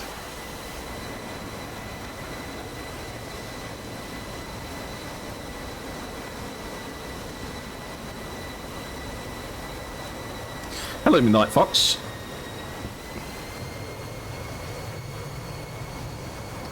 Though, Shadow W does have one thing going for him. If he runs out of fuel and his engine turns off, I guess he'd be harder to shoot with heat seekers.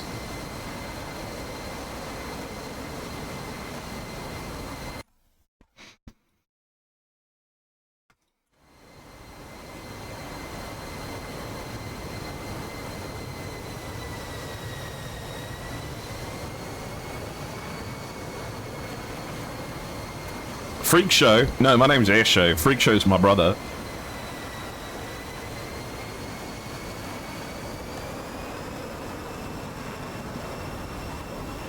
Yeah, let's have a look. Oh no, this is bad. He's got such little fuel that his fuel gauge has completely disappeared. It's not even there anymore.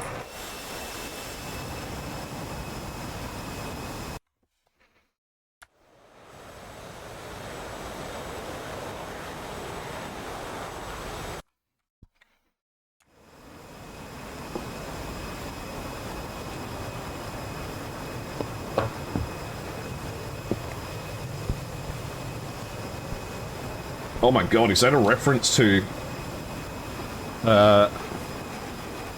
is that a reference to A-Team movie?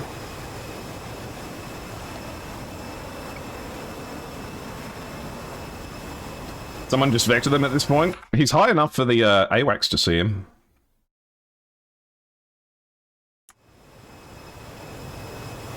Family Guy clips on the right MFD. Well, you gotta keep your situational awareness up.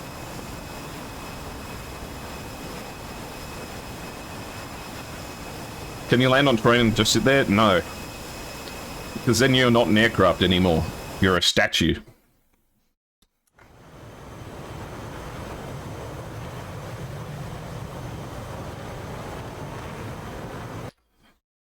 The fuel level in my jet is no.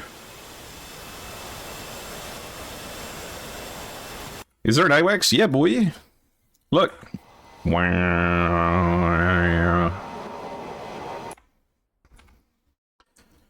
This might be it. This might be the big one.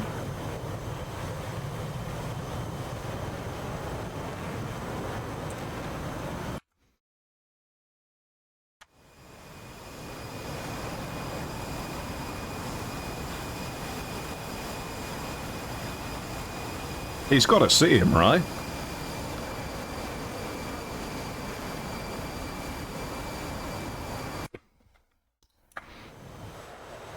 Oh my goodness. Don't let them fly past each other again.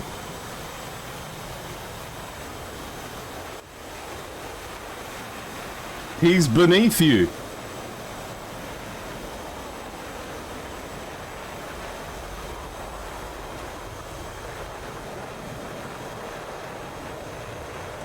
What's happening? They just passed each other.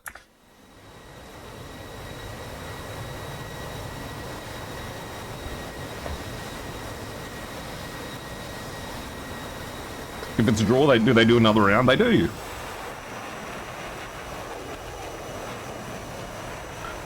This match is going on for so long that ads might end up playing. I'll delay the ads for as long as I possibly can.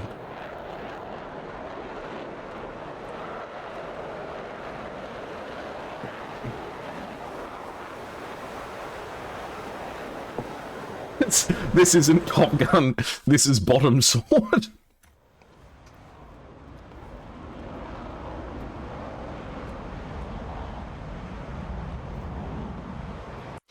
I don't know how to do commentary on this. And they definitely probably see each other and they're kind of close, but one of them's almost completely out of fuel and the other one, I think, has turned off his radar to save energy.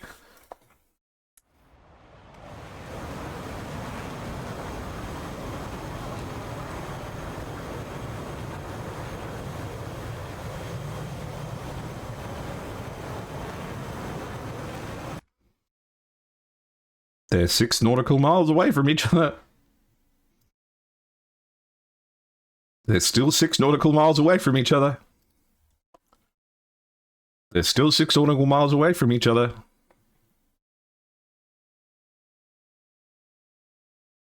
They're 6 nautical miles away from... Oh, 5 nautical miles away from each other.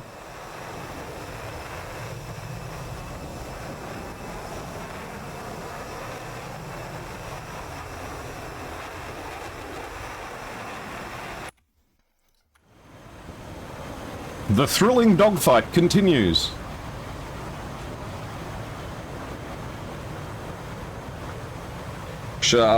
Wait, hold on. Everyone's still paying attention. Everyone's still paying attention. Match is still happening. Jingle the keys. Come on, hello.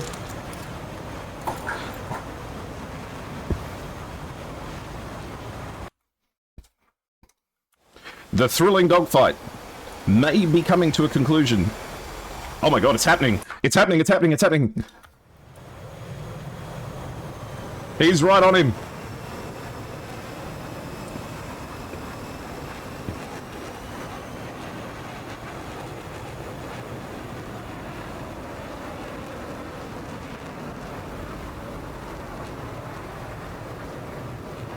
The countermeasures are dispensing! The missile is out!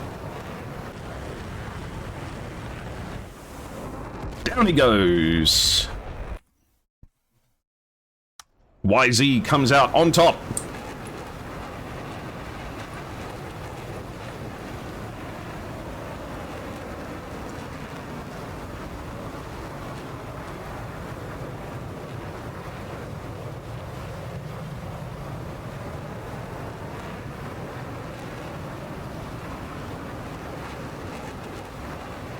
Woo! There we go. Content.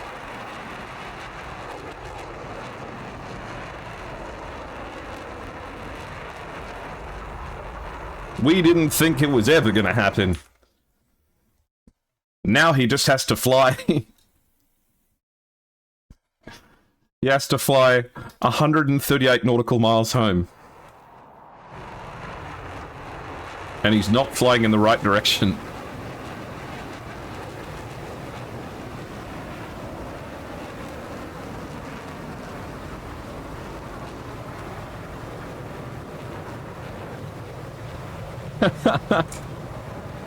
Let's have a look at the TAC view. Just let me rewind through all of this. There we go.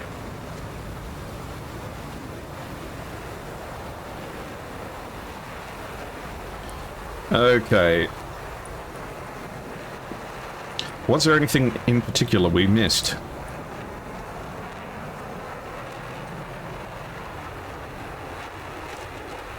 The opening couple of minutes of fighting really dragged on, with very little kills, like Mshari firing against Persian Gulf here. The missiles just going back and forth everywhere.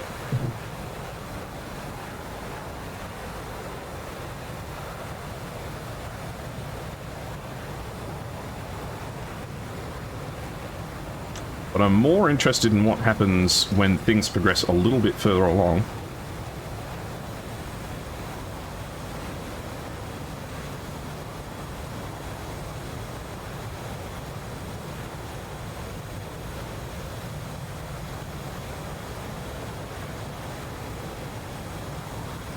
That's right, Falcon got away from this one.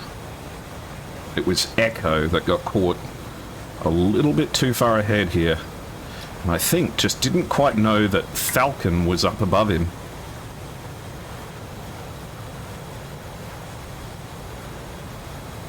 Unlucky hit there.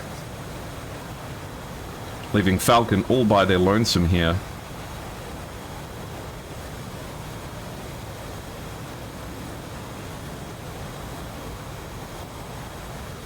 My biggest question is why Falcon disengaged so far back here and just kind of ended up a bit of a non-factor in all of the fighting that happened afterwards. You can't stream the radio communications? No, at the moment, and there wouldn't be anyone for him to talk to anyway.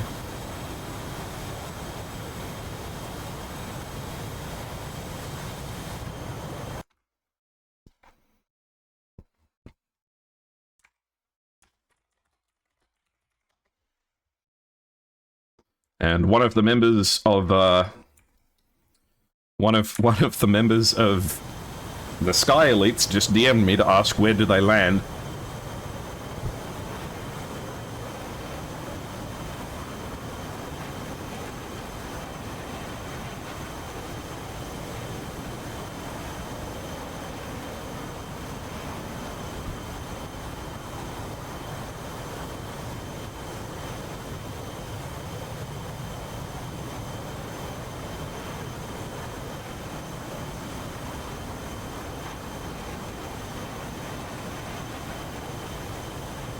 Good covering each other in this fight here.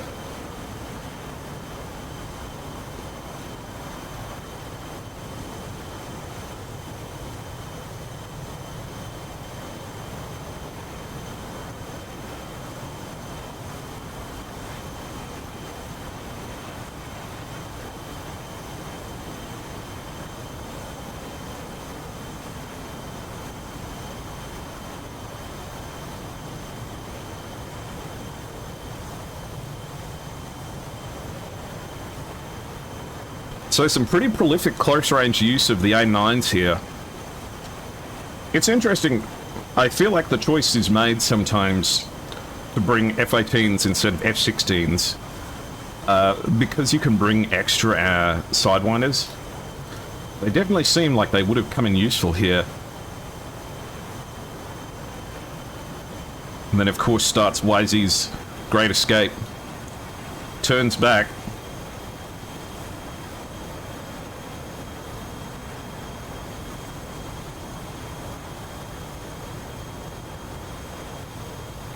Persian Gulf launches the A9s in response, but no luck. The hopes and dreams of Golden Crown were on this AIM-9. With that many countermeasures in the air, I don't think it stood a chance.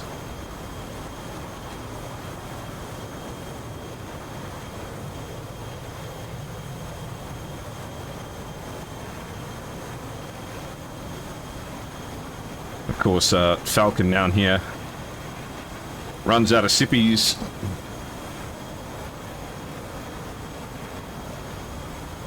Sorry, English please. There's an ad break now, so there won't be anything to see.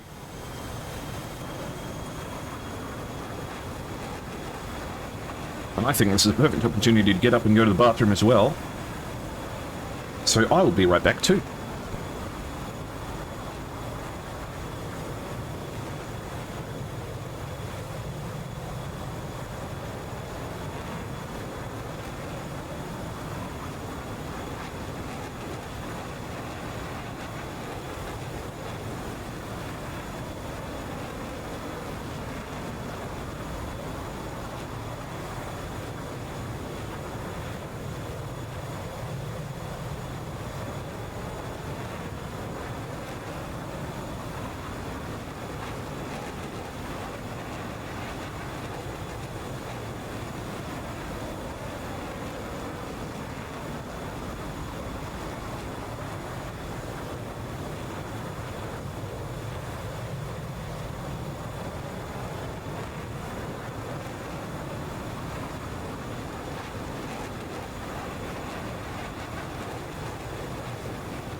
Okay.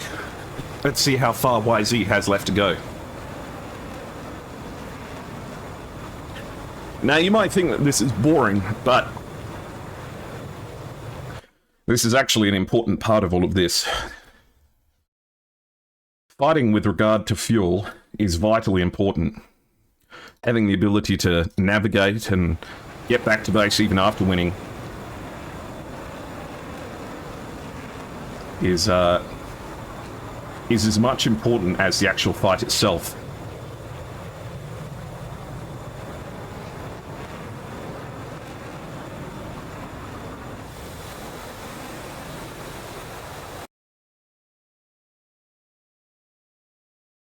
"81 nautical miles to go."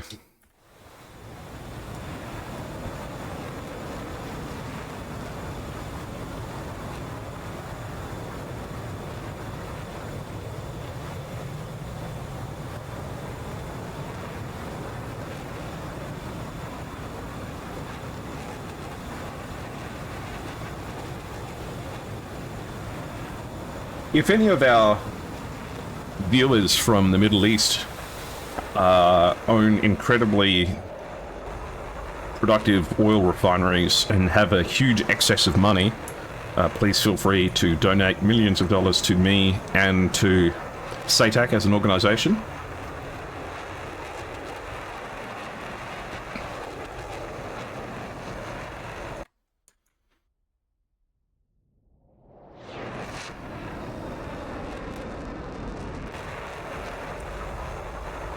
Oh my god, that guy's failure to land is a draw, yes.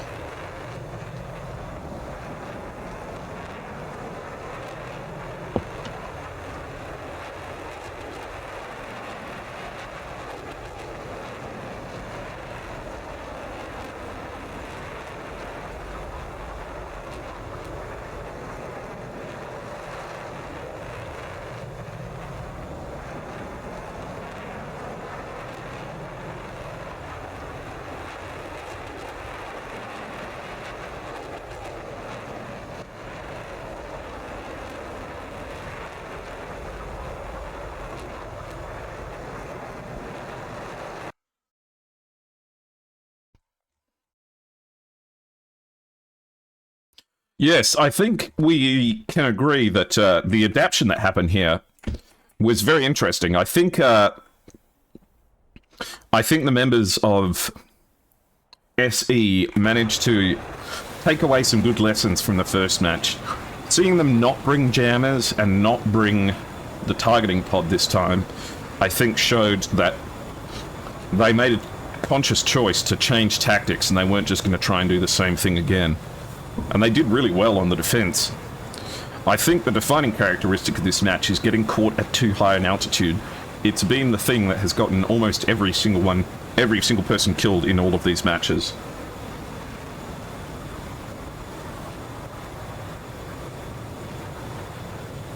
How far still to go? Just a sec. Okay. He has 55 nautical miles to go, so he's 2/3 of the way home now. And he's at 42,000 feet. Hello, Tokisaki. If anyone wants me to say hello specifically to them, now's your chance. Put a hello in chat, say hi. And I'll say hello to you. Your very own air show hello. It goes to show how highly I think of myself.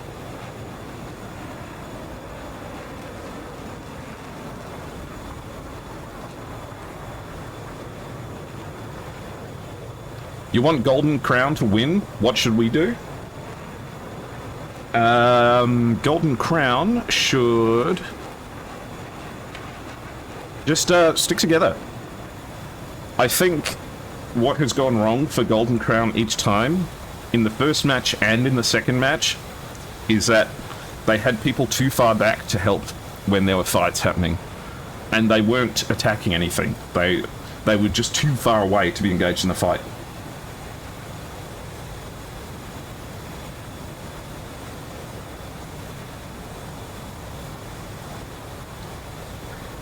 Oh, hello, Tokisaki. How are you? Hello to Misharo. Okay. How is he not out of fuel? Well, he's flying at very high altitude, so these planes, they use much less fuel when they're up high. Alright. He's 40 nautical miles away. Now, in a glide, we tend to think, what is it? 1,000 feet of altitude per nautical mile of glide at best speed. Even if his engine dies right now, I think he'll be able to make it back. Now he just has to not mess up the landing. That's the tricky part.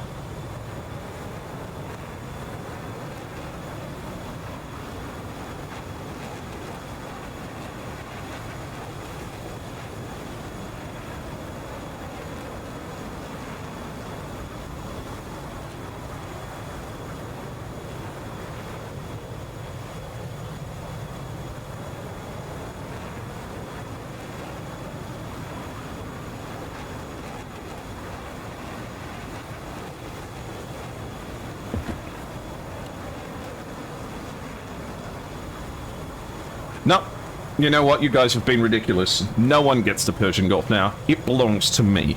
And you don't get to have it. No one gets to have it. It's mine. And I want no more conversation about it.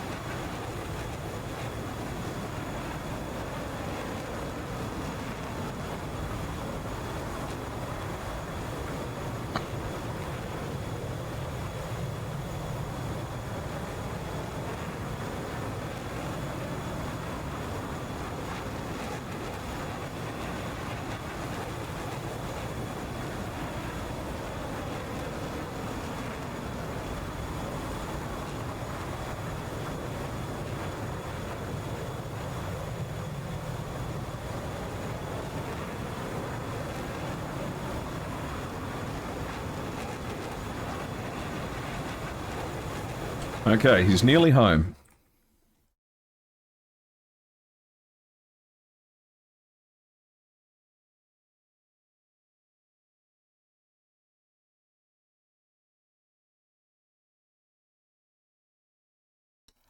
Looks like he's beginning his descent now with 20 nautical left to go.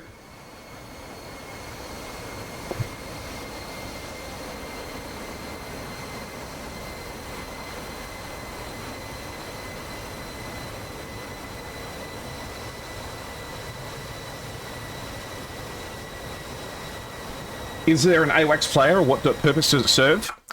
In the final rounds, once we get to the finals, the AWACS will be performed by a player. At the moment, though, it serves as just an ordinary data link, so it gives you the same AWACS reports that that you would get in any other plane.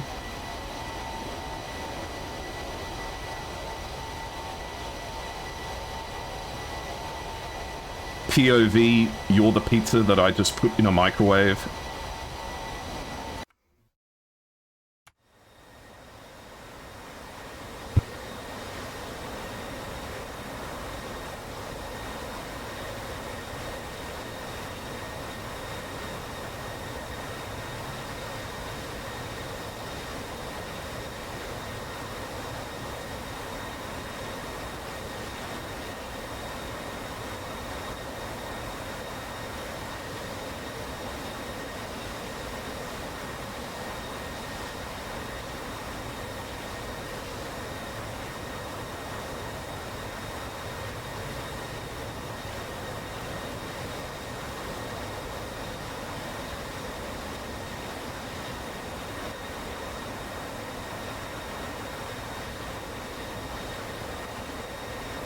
I'll just time you out.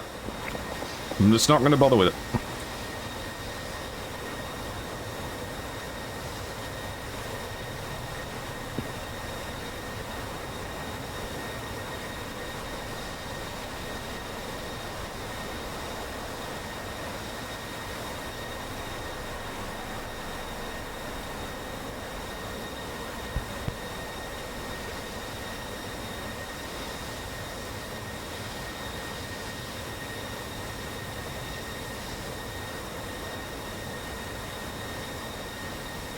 I think one of the greatest One of the biggest losses we've had in aviation is now that we use ASA radars, modern AWACS planes, like the Wedgetail, don't have a spinny disc.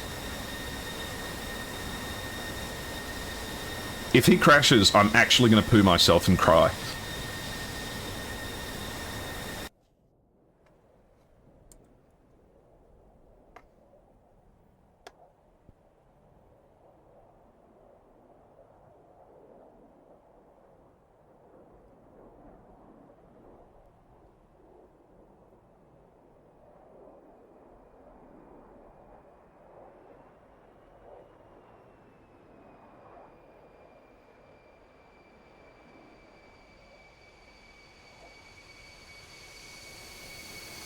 And that looks like a happy landing to me.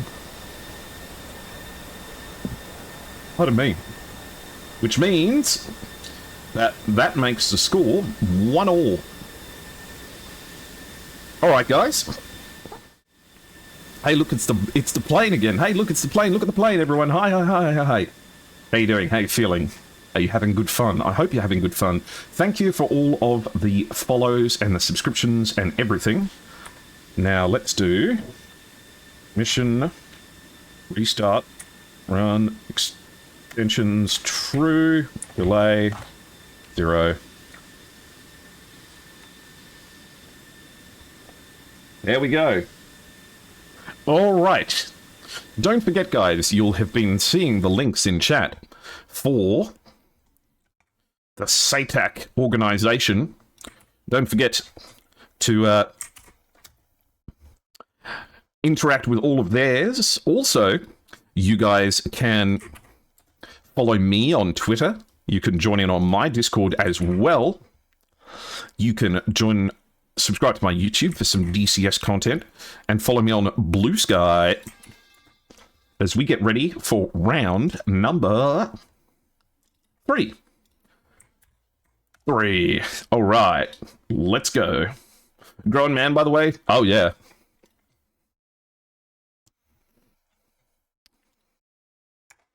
All right.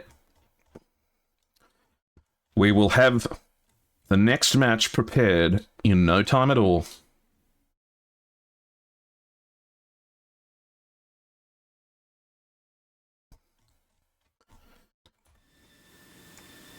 And there's a lot on the line.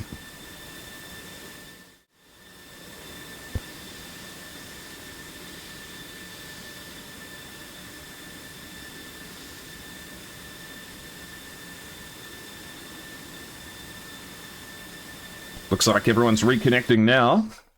We have SE on the red side this time, which is interesting because every win so far has been on the blue team.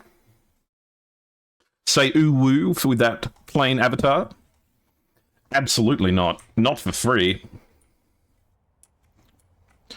And here we have the C-17 Galaxy.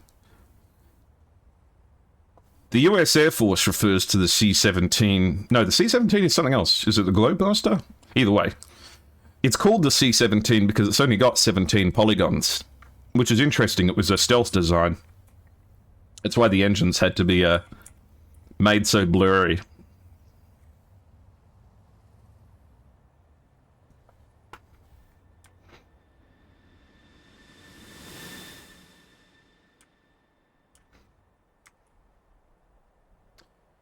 No Strike Eagles in this match so far. I wish we could get the sniper pod. Boo.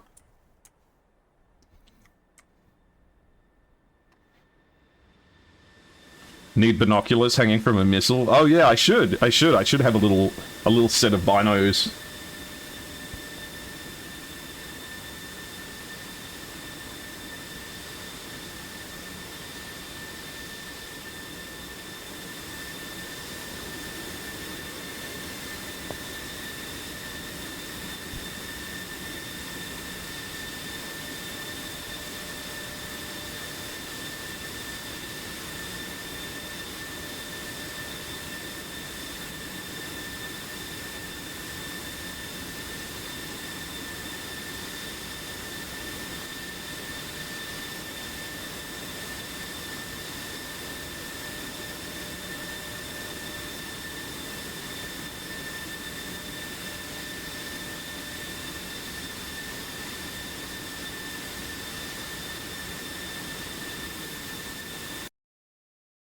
Okay, lined up for the Blues so far we have Sting, Shadow, Falcon, Nightjar, Persian Gulf, and Iceman. Looks like they're the reserve.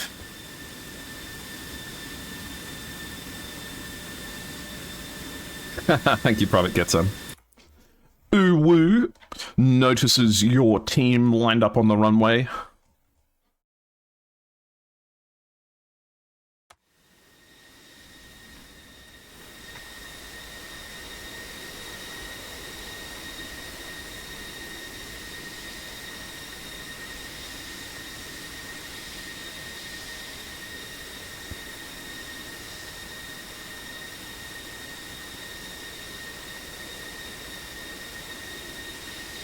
Sorry, Honey Badger, just keep it English, please. I can't moderate chat in languages I don't understand.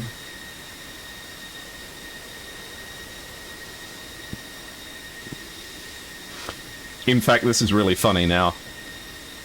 Because it came down to fuel in the last match, it looks like that the Sky Elites are waiting until they get on the runway to put their external fuel tanks on to absolutely maximize the most fuel that they can possibly have.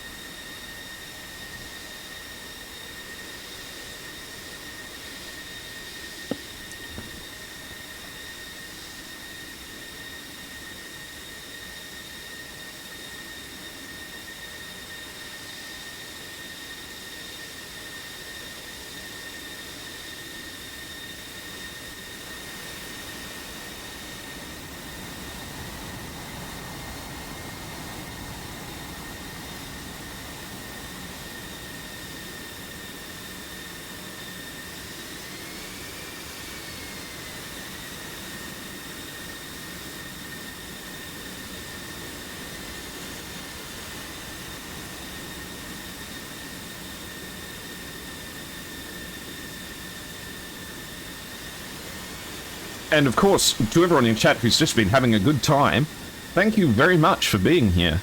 It's such a pleasure to entertain all of you. I hope that you guys will catch the other matches that I cast, and the matches that are done by other streamers as well. Like tomorrow, I believe, let me see, tomorrow, 81 Banana is doing the 51st versus the Persian Air Force. 81, are you here? Are you doing that on Twitch, or are you doing that on YouTube?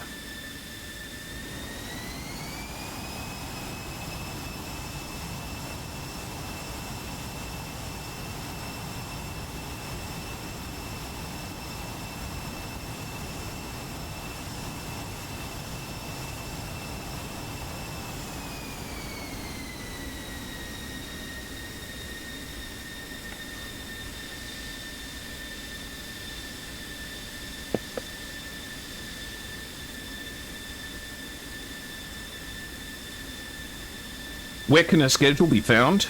On the SATAC Discord, where you'll get made aware of any matches that go on. The links for which are appearing in chat. Let me grab them for you. Here you go. You can engage with these.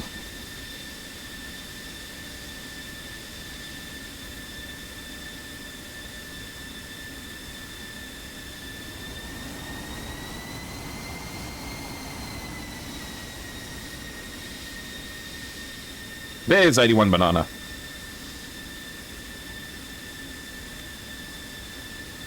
So make sure you go and watch the matches that are done by other streamers as well.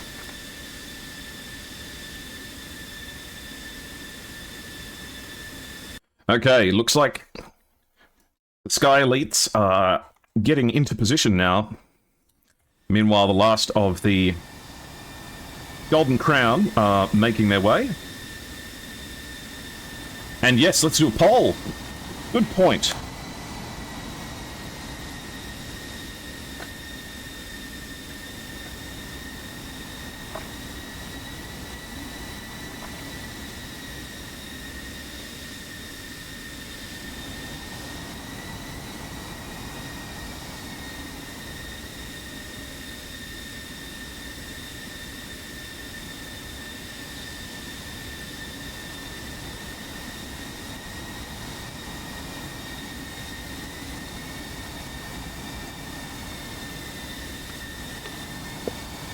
Alright.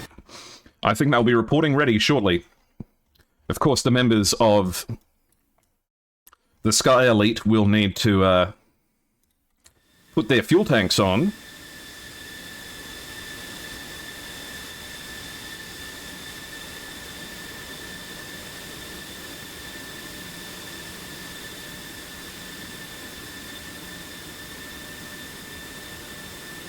I think the F-16's all in.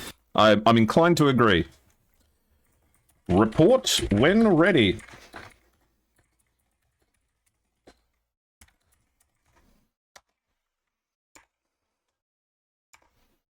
How many kills? Let me think. There was 8 in the first match, and there was 11 in the previous match.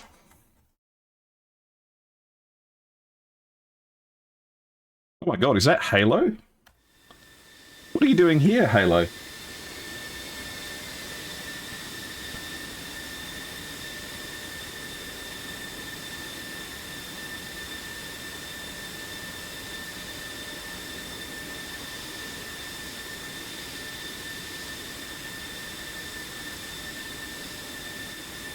Halo, sweetie, is one of my favorite streamers of all time. Thank you very much. Saudi Arabian princes of which royal companies? Please buy me DCS F-16. Okay, both teams ready. Get set. 10, 9, 8, 7, 6, 5, 4, 3, 2, 1. Go, go, go. Well, for Halo and anyone else who might be new here, welcome to SATAC. It is a competitive PvP 6 versus 6 King of the Hill style tournament where our fighter pilots fight over the Caucasus at the moment, but it can be all over the world.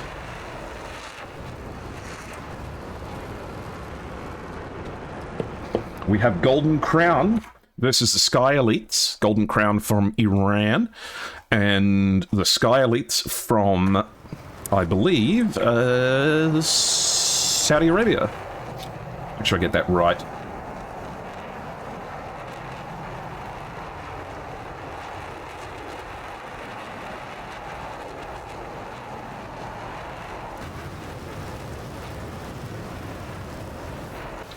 Let me do a loadout check here. 4 AMRAAMs, 4 AMRAAMs, 4 AMRAAMs, 4 AMRAAMs. Wait.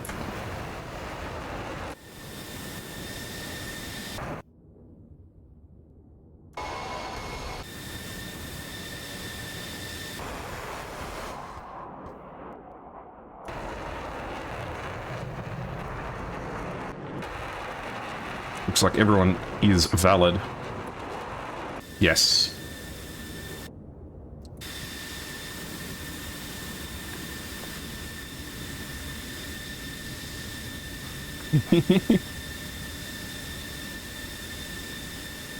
Okie dokie.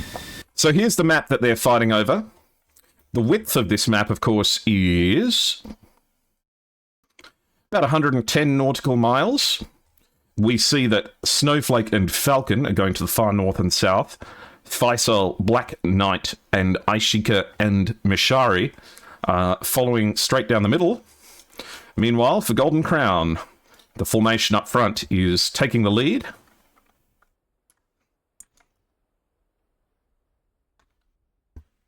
Let's get a shout out for Halo.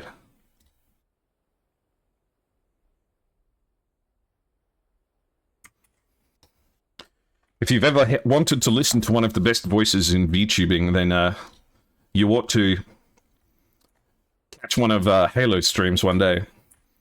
Always puts a big smile on my face.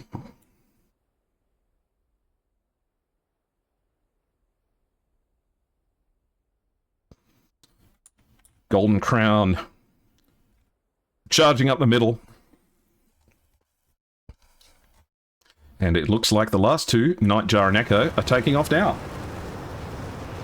Oh, this is your fight, Ace, this is F-16, F-16, F-16. Nothing but.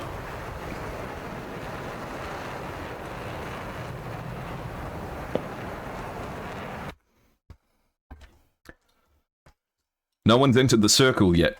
To win the match, a team has to hold the circle uncontested for 5 minutes or eliminate all of the baddies. And I've never seen a match go to time yet. So they're currently 152 nautical miles away from each other. Make sure my TAC view is connected as well.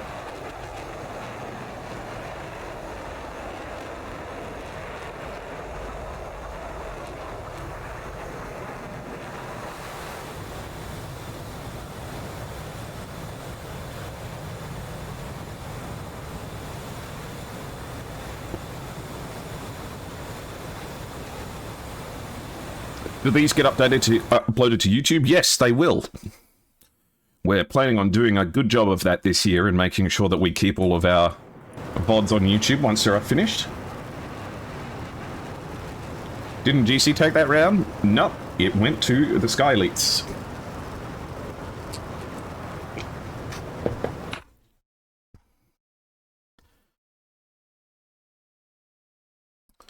Looks like they're 133 miles away from each other now. Oh, I'm in such a predicament. I have 34 minutes until ads need to run. I hope this match finishes close to then.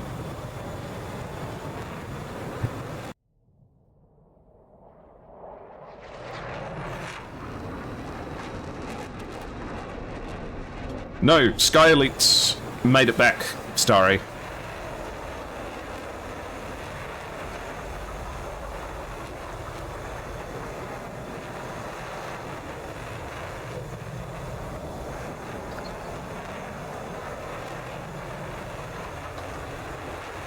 The blue team takes control of the battle area, with Shadow and Persian Gulf the first ones to make it in. Climbing aggressively up above 41,000 feet. And even higher for Shadow at 43. Falcon's heading south with Echo behind, and Sting and Nightjar are heading north. Falcon's leading the way in the south for the members of Sky Elite.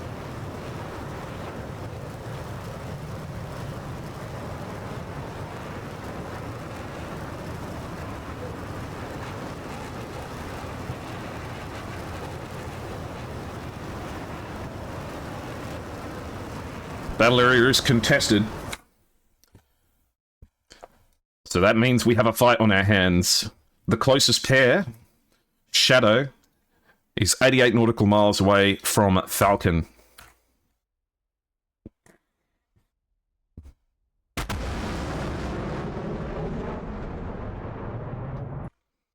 Well, they're all flying F-16, so that's a confusing thing. We have to go by the paint.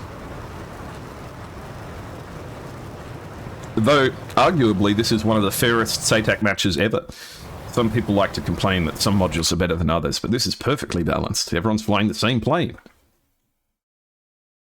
What are the weapon restrictions? You can carry a maximum of 4 AMRAAMs.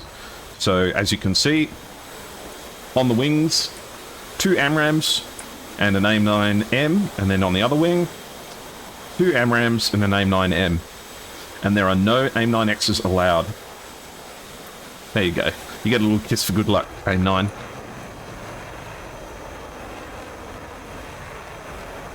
That's the lucky AIM-9. I reckon Black Knight's going to shoot someone with that.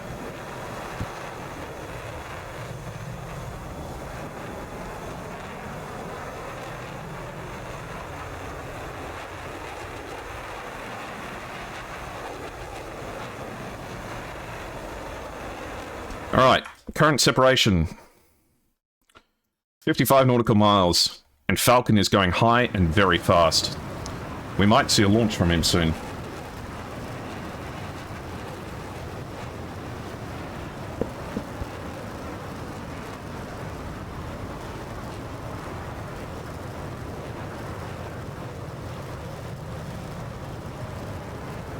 And it looks like it's a perfectly even vote. 12 for 12, 50-50.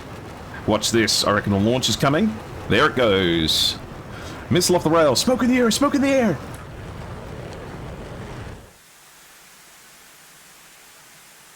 You have to... Oh, right. Well, it looks like Falcon and Persian Gulf have fired at each other. I'll give the other Falcon a kiss, okay? Where is it? This one. This one will be the lucky one. There you go. Now both teams have a lucky missile. Okay, back and forth between Falcon and... Falcon's missiles going towards Persian Gulf.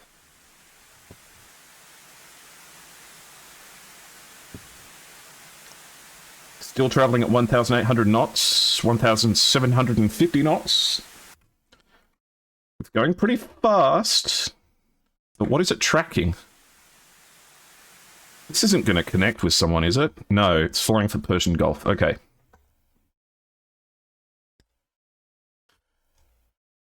An AIM-120 fired at 40 nautical miles from Shadow. This one going up to 50,000 feet. Shouldn't be the hardest thing in the world to defeat. Snowflake fires at Sting.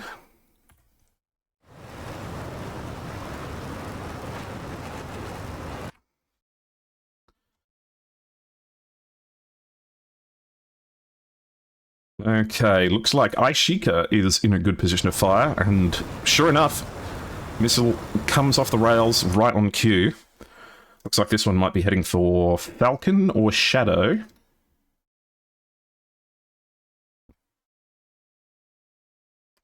This AIM-120 long shot does appear to have found someone down here. Be a miracle if it impacts, but it looks like it's gone stupid, actually.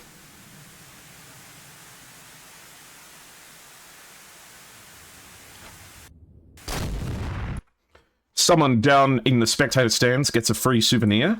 Is this missile tracking? No. What about this missile? Yes. Aishika, it might be in really... Oh, you've got to defend harder than that, Aishika.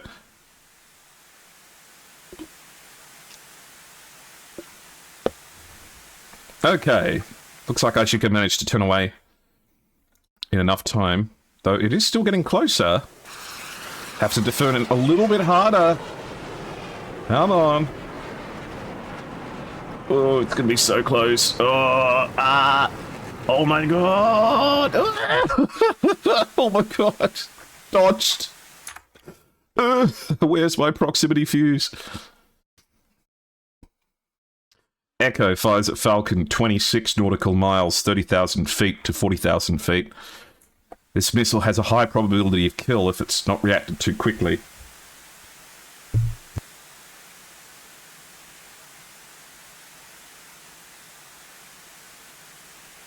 But it looks like Falcon has gone defensive very hard here, as you might expect.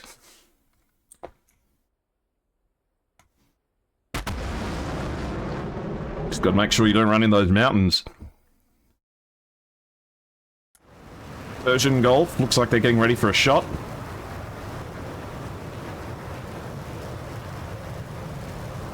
Missile off the rail. Another AIM-120, this one heading maybe towards Viper. 50 nautical miles, actually, that's high PK. But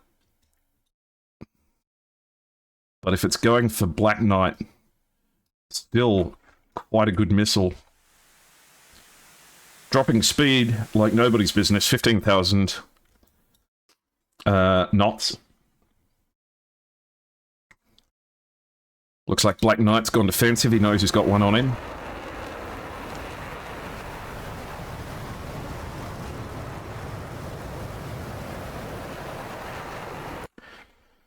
Missiles traded, no kills so far. Difficult to say who's in charge of this. Is this missile? No. Got close though.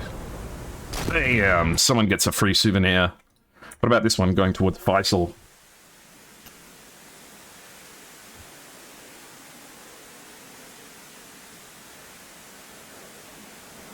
No dice on that one. Echo. Crawling through the mountains underneath Falcon and Aishika. If he manages to get eyes on them and sneak up underneath them, that would be high PK, but Not easy. Electing to go defensive at the moment. Black Knight fires a 120 at Nightjar, 10 nautical mile range. Nightjar's at 10,000 feet. He's going to have to turn ice cold against this one, or else it might get him, and that's exactly what he's doing. He's gone totally defensive.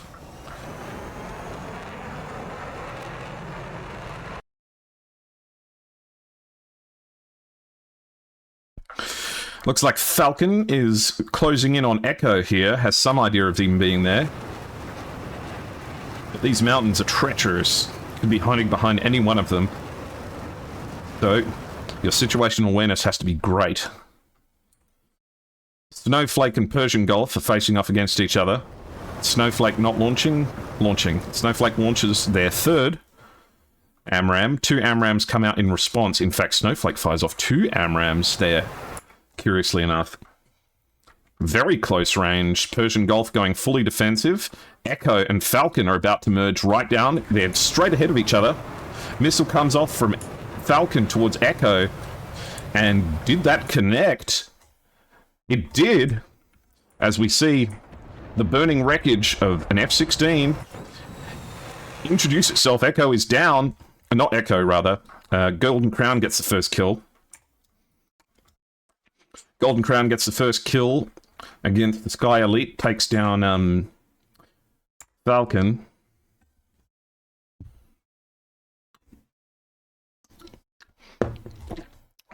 Nightjar fires, might be a Black Knight.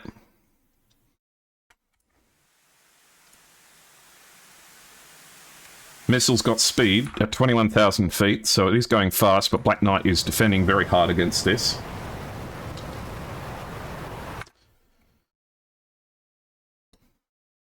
Ishika not managing to have much of a chance to shoot just yet. Falcon is going defensive against 2 missiles here. The missiles are at low speed though, so we'll comfortably get away from that. Sting fires a 120. If it's at Mishari, it's at 10 nautical miles, but Mishari's already a beam of it. Echo is dangerous down here, actually. Is right in the thick of things. But is a little bit high above the mountains, so will be detectable by the AWACS at the moment.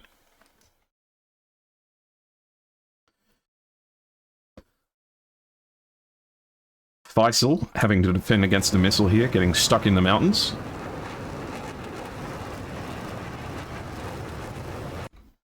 Everyone's still got plenty of fuel and a decent amount of missiles. Echo and Faisal are only 3 nautical miles away from each other. They're on opposite sides of this mountain. I've got the camera locked on Faisal at the moment. So they're practically merged on opposite sides of a mountain. They miss each other by centimeters, but both turn cold. Snowflake is pushing now. Ishika fires an AIM-120, hopefully not at Nightjar, because Nightjar's already turned cold, but that does quite a bit look like what might have happened. This missile not receiving any useful tracking data at the moment. Persian Gulf fires against Ishika at 8 nautical miles, against target 20,000 feet. High probability of kill shot if not defended, but Ishika is defending, and Snowflake pops up out of nowhere to fire an AMRAAM in response. Had the altitude advantage. Have a look at this one that's chasing, and into the mountain it goes. No good. What about the one going for Persian Gulf? It is dead low, and he's losing speed. It's not going to have the juice to catch up. However, Shadow W here may be in trouble. With 2 missiles coming in, having to defend really hard here.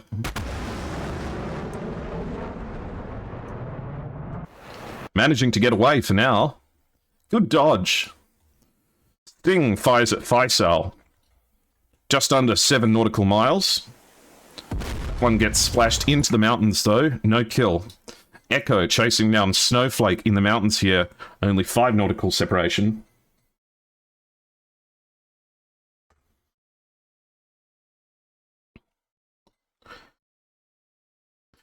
Mshari has got Echo on his sights, going right for him.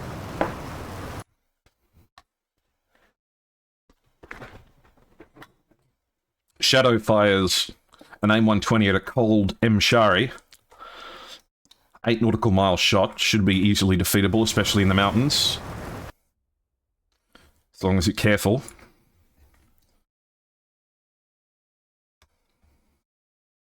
One of the members of Golden Crown has gone down. Sting, I think, might have had a C-fit during the defense. We'll check the TAC view to see what happened there.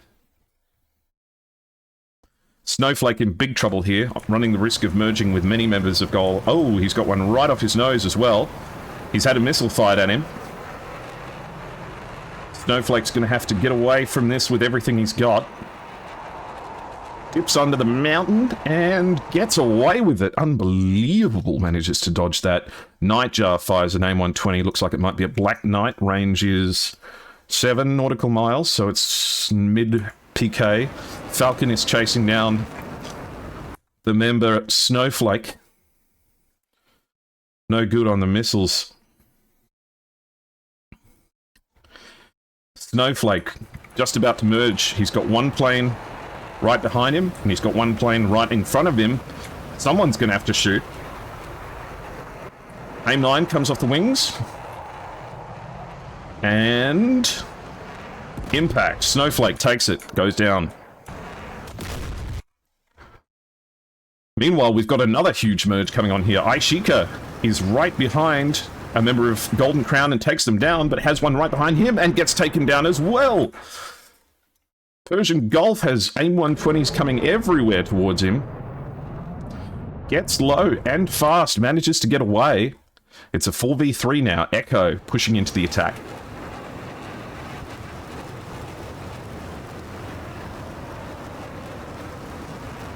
Echo fires off their last 120.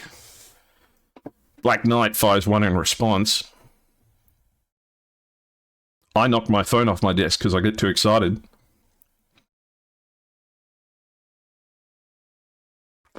This 120 is probably going to get fed into the mountains.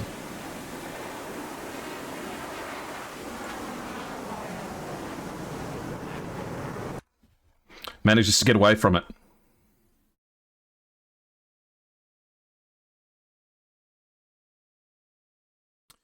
What is Falcon doing here? That's my question. He's not near any targets. This is the same thing that's happened for Golden Crown every round. Golden Crown keeps having members that get really far away from the flight. He's 22 nautical away from the nearest friend, meaning that this fight is basically a 3v3. Tricky situation to be in. Persian Gulf only has one AIM-9M left. Which is going to be tricky because there's still planes to kill. Faisal has plenty of AMRAAMs left and can see the bandit right down there. He's got him in his sights, but does he have enough to get a lock? Launches a missile off the rail. This one's going in. Going to be very hard to dodge. Faisal manages to take down Persian Gulf. It is now a 3v3, but Falcon is all the way down in the south, and Echo has Black Knight right behind them. Black Knight with a huge altitude advantage, flying right over the top of Echo, but does he know if Echo is there? He's peeling down for the attack, manages to get an AIM-9M off, right up the tailpipe, pulling super hard, but the AIM-9M connects. Black Knight gets a kill, meaning that Shadow is getting left all alone and has no missiles left. GC, their only person still in the front line of the fight, has no missiles left. And Falcon, has Falcon run out of fuel? No. Falcon's run completely out of fuel and is no factor. This is almost impossible for the Sky Elites to lose.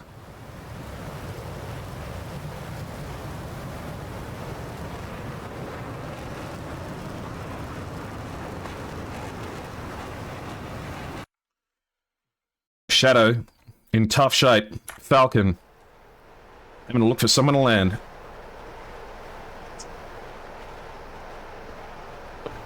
Well, that explains why he left. He had no fuel. Bad luck. Down goes Falcon. And Shadow's the last one left with guns only. Portal uniform, it's right control, and then star and / on your numpad. So, Shadow's the last one left. Guns only.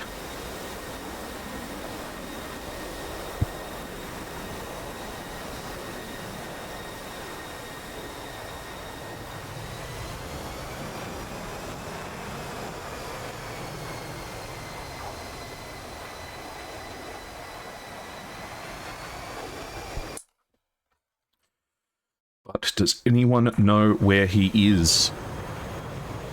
I think the right call here is just gaining all of the altitude that you can.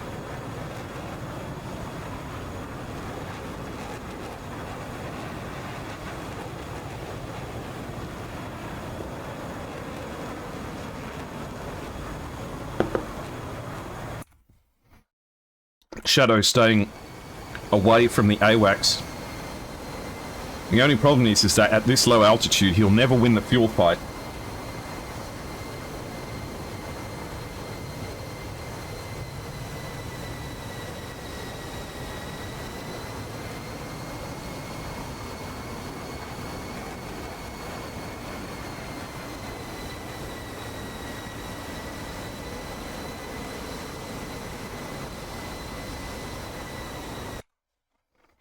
Everyone's searching for him. Faisal is 22 nautical away, Black Knight is 18, M. Shari is 26.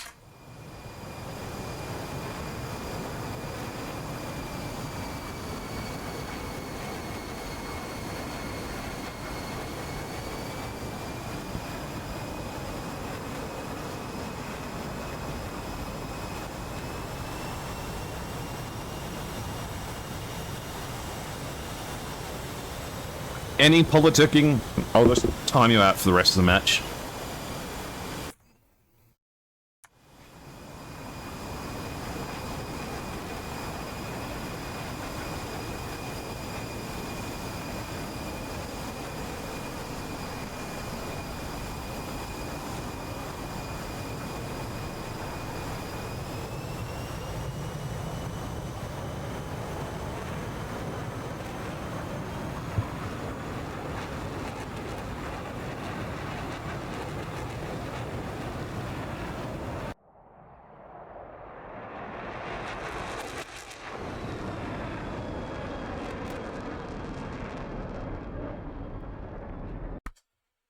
I think they might have caught a glimpse of him, actually, because Black Knight and Faisal are vectoring towards him now. I know that Faisal's got missiles, and Black Knight's got an AIM-9M as well. Could do the gentlemanly thing and try and go for guns. I have no idea. I don't know how Falcon lost so much fuel, and he still had his centerline externals on. Meaning he was probably triple bagged. And that's a really fast amount of time to use 3 bags worth of fuel.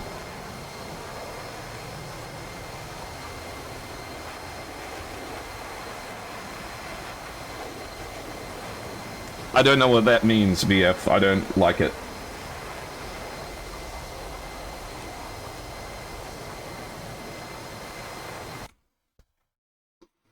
Faisal and Shadow. Black Knight might get a glimpse of him here if he looks in the right place.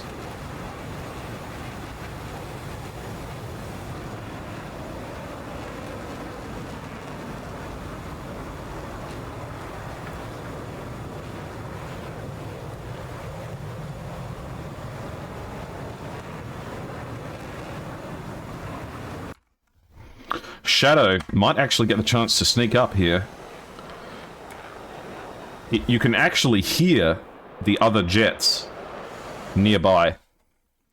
They're passing within 5 nautical miles of each other. No dice on the eyes, though.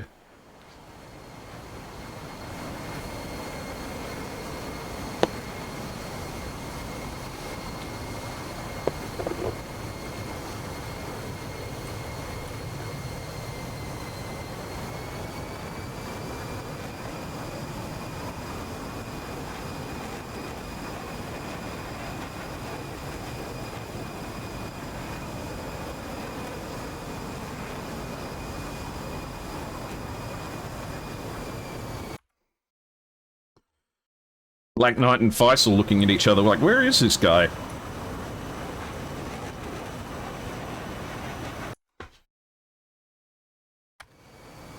But Shadow, I think, is pretty much out of fuel.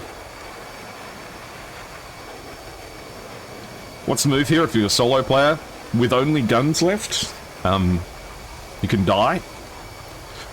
Your only real hope is sneaking up behind them. Oh, I see. Okay, Hex. Sorry, I might have been a bit overzealous. Looks like M. Shari is being designated the one that's getting ready to go back to base.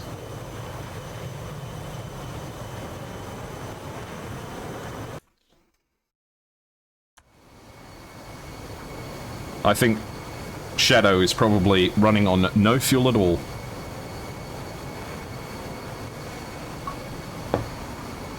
The only double kill in 1991? I see.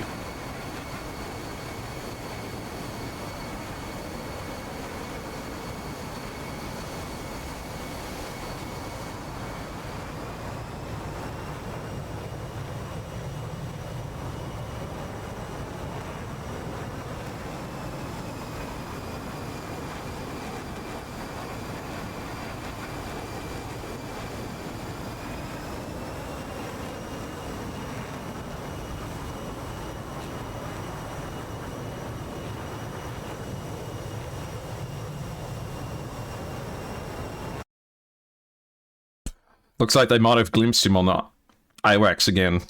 Because Black Knight and Faisal are turning back. They know that they've overshot him.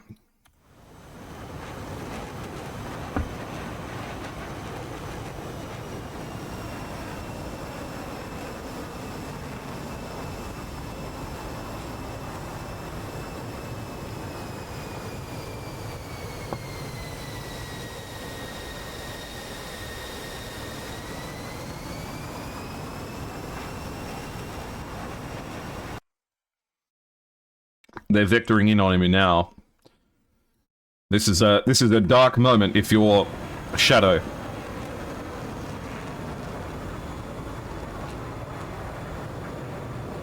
Staring right down the barrel of two hostile jets. Faisal's 8 nautical away. Does he see him? Should do. Faisal's got the most weapons out of anyone. Shadow, I think, knows he's in trouble here. You can just see Faisal behind him.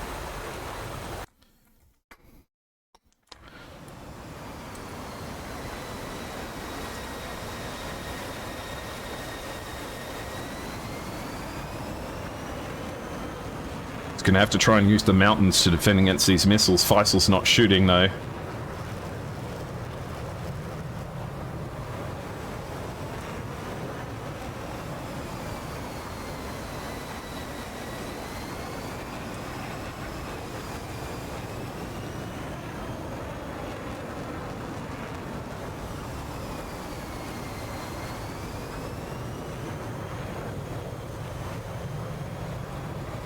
He's right on him. Close enough to see the livery on him.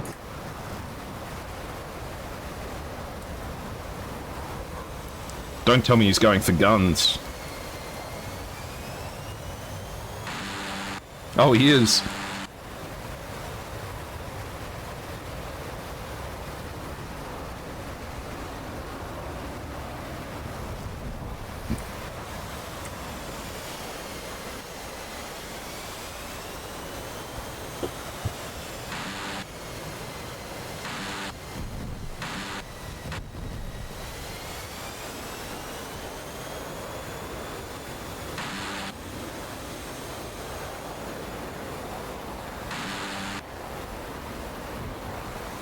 Impact on the gunfire.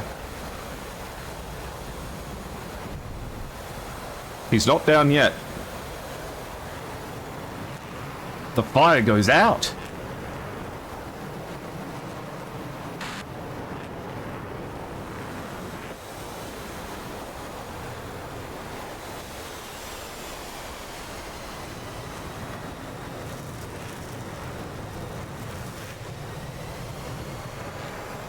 I feel like there's a bit of a grudge match happening now.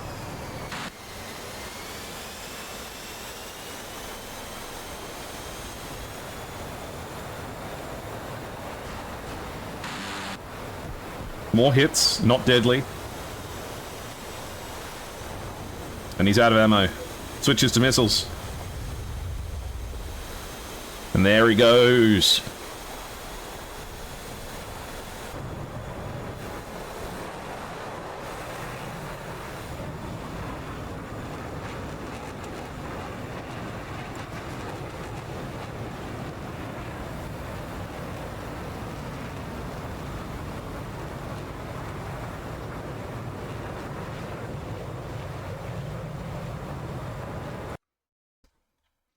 So, Faisal, Black Knight, and Imshari are to RTB.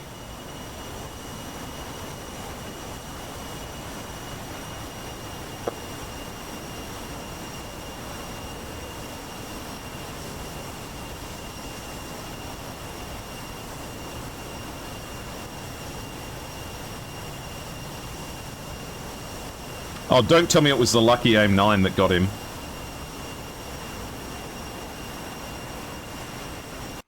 Alright, Mshari has 80 nautical miles to home.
I don't know what these people are saying.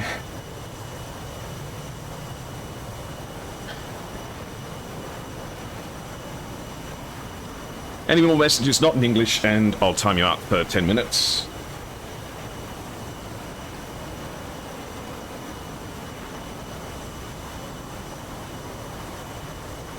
Okay. Well, if people say it's bad, then it's bad.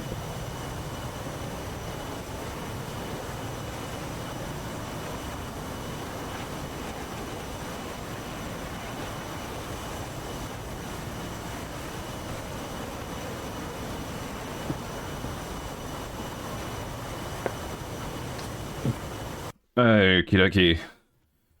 Looks like we've got a formation between Faisal and Black Knight as well.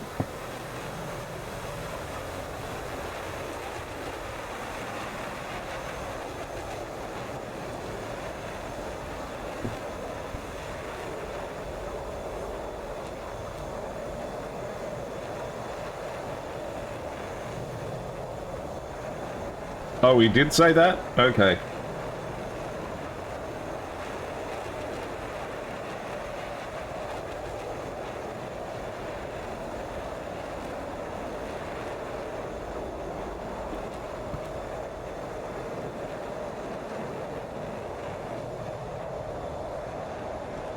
It's alright, we'll handle it.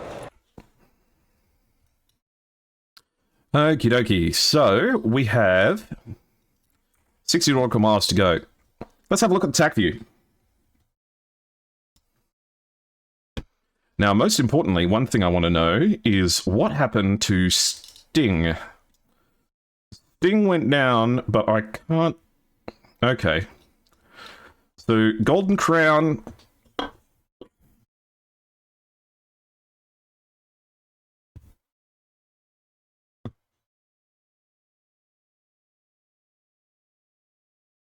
Looks like GC Sting pushed hard here, and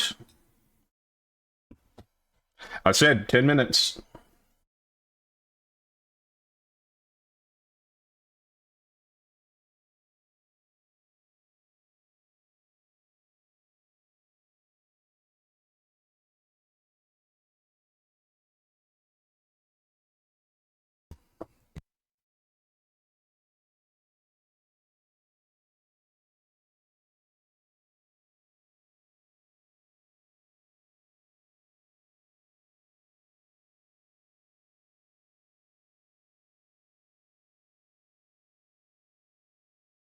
Looks like it's just out of fuel.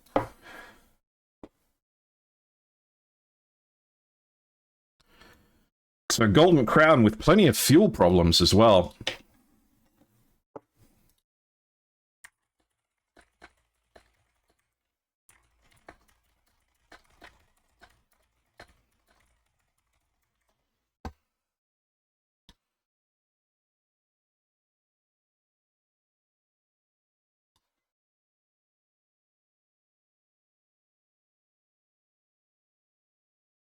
That's okay.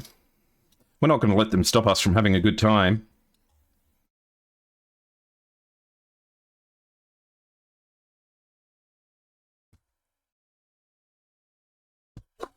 Whoops.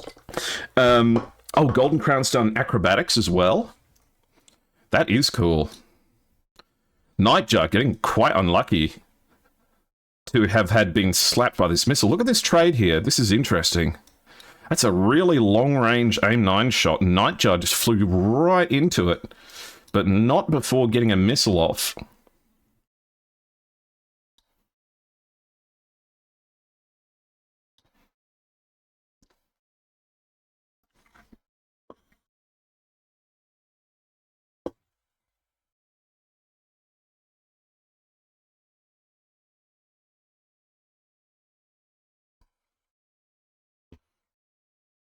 All right.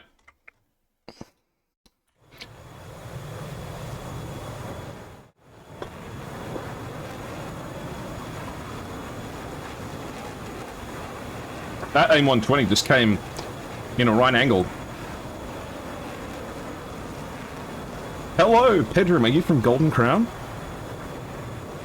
I'm doing very well, thank you. This is Pedram from Golden Crown, speaking with us right at the moment. How are you guys feeling? Those were some... Oh, look, it's such a pleasure. How are you guys feeling after those matches? Those were really, really good fun.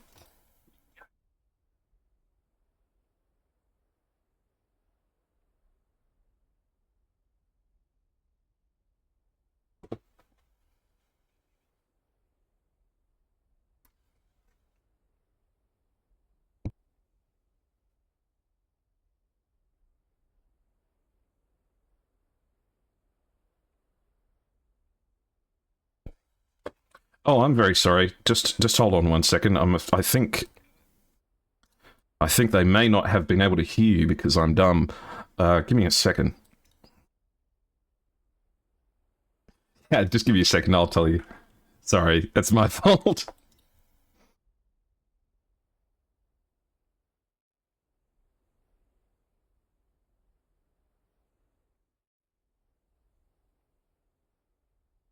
All right, let's try now. Okay, Pedram, how are you going? Sorry about that. Oh no, it's still not working. Ah, I'm so scuffed.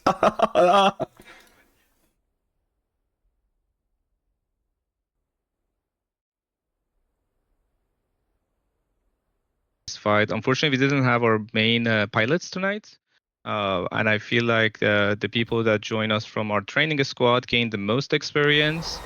And for some of our flight lead, probably it was a great experience as well to know how to navigate with the, less experienced pilots at the same time and keep the fight up. I personally enjoyed it a lot, and I'm looking forward to the next match. I feel like we're gonna review a ton of we spend a ton of time reviewing all of these tag views hopefully soon, and we kind of like going to learn from it. Absolutely. I mean, just from the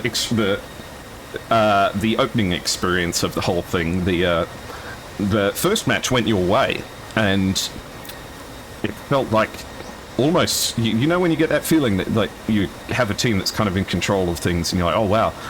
And I honestly didn't expect the bounce back from SE. So you guys conducted yourself very well, though fuel did seem to be a problem. What happened with the fuel situation?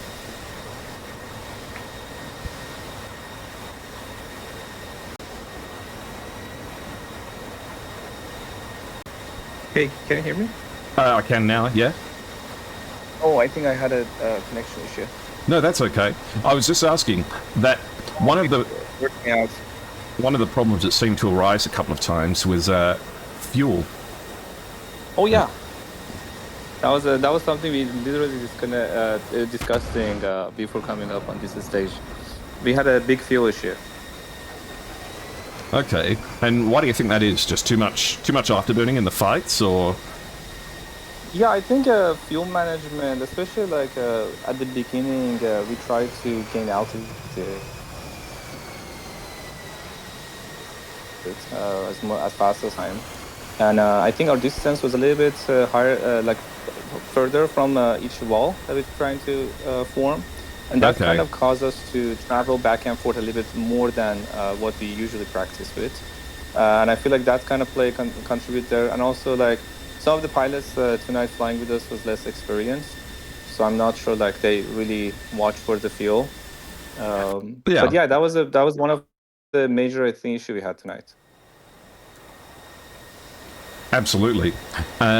You say that you had a few pilots from your training squadron flying with you today. Who were they? Yeah, so Falcon, I think it was from there, and Echo. And unfortunately, like they were both also, we put them at the same group. Maybe that was a mistake too. But yeah, those are the two from our training groups. Because of the connection issue we had, like earlier before the events, we tried to connect. I think a couple of our main people couldn't even connect.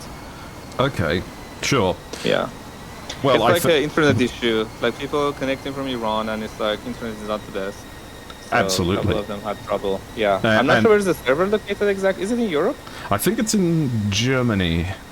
Oh, Germany. That's awesome. I think so. I had no issue. I think most of the people that connected from outside Iran didn't have any issue, but people from inside had a little bit of trouble.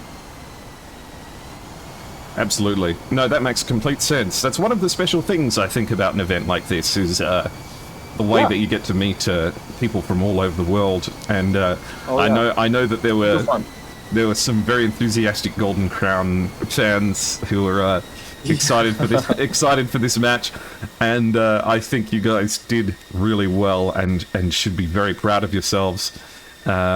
And what a way to start off SATAC 2025. You guys have got plenty more matches to come, I'm sure. And I look forward to where your training squadron recruits, where they end up once they've got a bit more time in these matches, because there is really no way to learn how to do something like SATAC without doing it, you know. That's true. That's very, very much true. But at the same time, like, we always encourage the people that come in for a squad to have a chance to be in the tournaments. Like, we're not like really going to hold them back, and we want to give them a chance. We want to give them a shot and try to learn the most from it, you know. Like, without doing it, we can talk about theories, we can have classes about it, we can do a lot of like offline practice, but you know, the moment that you go on the runway and your heart beats up and you know, like, this is it, this is the round that I'm gonna do my best, we want that experience, and I'm like, I have no regrets for them flying tonight, and we're gonna review the TAC view. I'm sure they're going to learn a lot from it. Absolutely. No, the TAC views are always an interesting, especially after the fight. Yes. I got to fly. I'm actually very curious about like some of this stuff that I kind of knew what happened, but I wanted to like make sure. So I'm very curious. Absolutely. Yeah. No, I think you'll enjoy it, and I think you'll realize how close you guys are. Yeah. I mean, they have a great performance as well. So I'm really glad that we had this chance and opportunity to do this like a battle together, and I hope they had fun too. I'm sure they did. They have their last pilot coming in just now. Finally, if you have any shout-outs you'd like to make or anything you'd like to say or just anything that you'd like to throw out there to quite a lot of people who are watching at the moment, go right ahead. Yeah, absolutely. I mean, you mentioned earlier there was a lot of Golden Crown fans. I want to say thank you for supporting us. I really appreciate it and looking forward to see you all in the next match. Thank you. All right, wonderful. Thank you so much. You're welcome to stick around. We'll see if we can get any members of Sky Elites in here. But I know that it's been going on for quite a while. I'm sure people are desperate to get out of their chairs and get something to eat and do something. So we'll see how it goes. Absolutely. I'm extremely hungry. Well, in fact, in that case, I think I should better let you go. Yeah, I really appreciate it. Thank you for having me. Looking forward to talk to you soon. My pleasure. My pleasure. Okay, take care. Bye-bye.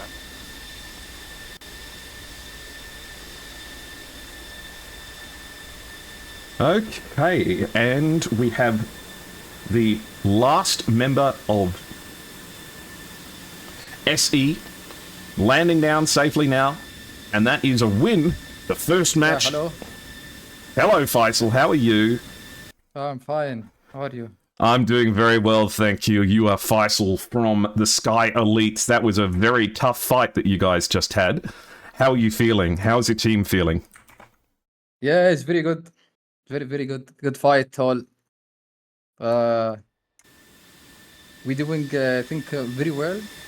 First round, Yeah. we lose it because we have 1 month not training. This only first match now. Okay, I see. Yeah, and YZ Yazid, he has year not coming to this year's. Right, Only- okay. Yeah. So that's good fight for all. Yeah, it was fantastic. Lots of difficulty finding people as well, especially when they're in the mountains, in the rounds with, especially when there's one Yeah. straggler left behind. Let's talk about round 2. How? What was the name of the last pilot that was left standing that had to come back? That's why Yazid. That's right. How is he feeling after that fight? That must be one of the most stressful DCS matches I've seen in a long time. Yeah. Got to be careful, got to be patient. How did you guys feel after winning that one? Yeah, that is very surprised because there is one V3. I think we don't have chance, and also the second round, I got this is a crash desktop. Okay, I see. Yeah, I just crash. This is we flying round 2 fuel game.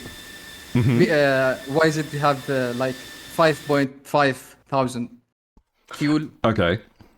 He will climb, and data link not showing good in the mountain, but he's still orbiting until he's showing and descending kill him. Absolutely. And what do you think you guys will need to focus on to improve for the matches to come? I think new tactic,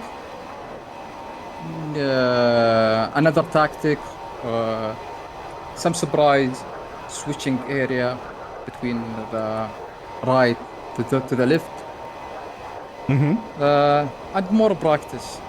Absolutely. And do you think it's going to be all F-16s? You guys love the F-16s? Yeah, F-16 is good.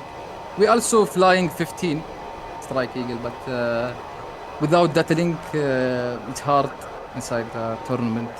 It is, yeah. So we are focusing now on the fiber because Absolutely. good data link, and we can know who's take the lock with the flight member data link membership. Absolutely. All right. Well, I think that's just about it for today. I'm just wondering when your next match is. Let's have a look. Yeah, thank you guys, thank you. Um, Thank you for watching. Oh, look. Well, if you guys have anything you'd like to say or any shout-outs that you would like to make or anyone you'd like to say hello or thank you to, please go ahead. The stream is yours. Yeah, thank you guys for watching the stream. Thank you, Airshow, also for streaming this match. That was a good fight for all. Thank you guys, and see you inshallah next fight. Absolutely. Well, thank you very much, guys. I will bid you good night and have a very good evening. Yeah. Good night. Thank you. All right. Well, that's the end of this SATAC match. This is a great battle, and I think it has been good fun. Thank you very much for being here, everyone. Really do appreciate it. Thank you for the teams for competing so wonderfully and doing such a good job. And thank you for everyone for keeping up the attitude of good sportsmanship and camaraderie in the SATAC event. This is the end of the stream for today. Won't raid anyone. We'll just we'll knock it out and get ready for tomorrow. Remember, tomorrow at 1500 Zulu, Dark Rajan versus 71st Warcom Bangladesh, streamed by me on this channel. On Sunday, I'll also be doing In Sky and Nemesis at 1500 Zulu. And then on Saturday and Sunday at 1800 Zulu, 81 Banana will be streaming on Saturday the 51st PVO versus Persian Air Force, Iran. And then on Sunday at 1800 Zulu, we'll be streaming Tor versus TFT. So some very, very recognizable teams that we love very much. And I think that you guys will absolutely love it. Thank you for being here. Thank you for interacting with everything. Make sure you join in on the SATAC Discord. And if you like to engage with my content, you can hit the follow button down below. You can join in on my Discord. You can subscribe to my YouTube. And you can get in on my Blue Sky if you want to. Thank you very much for all the assistance, everyone. And I wish you a very good evening. Good night. Bye-bye.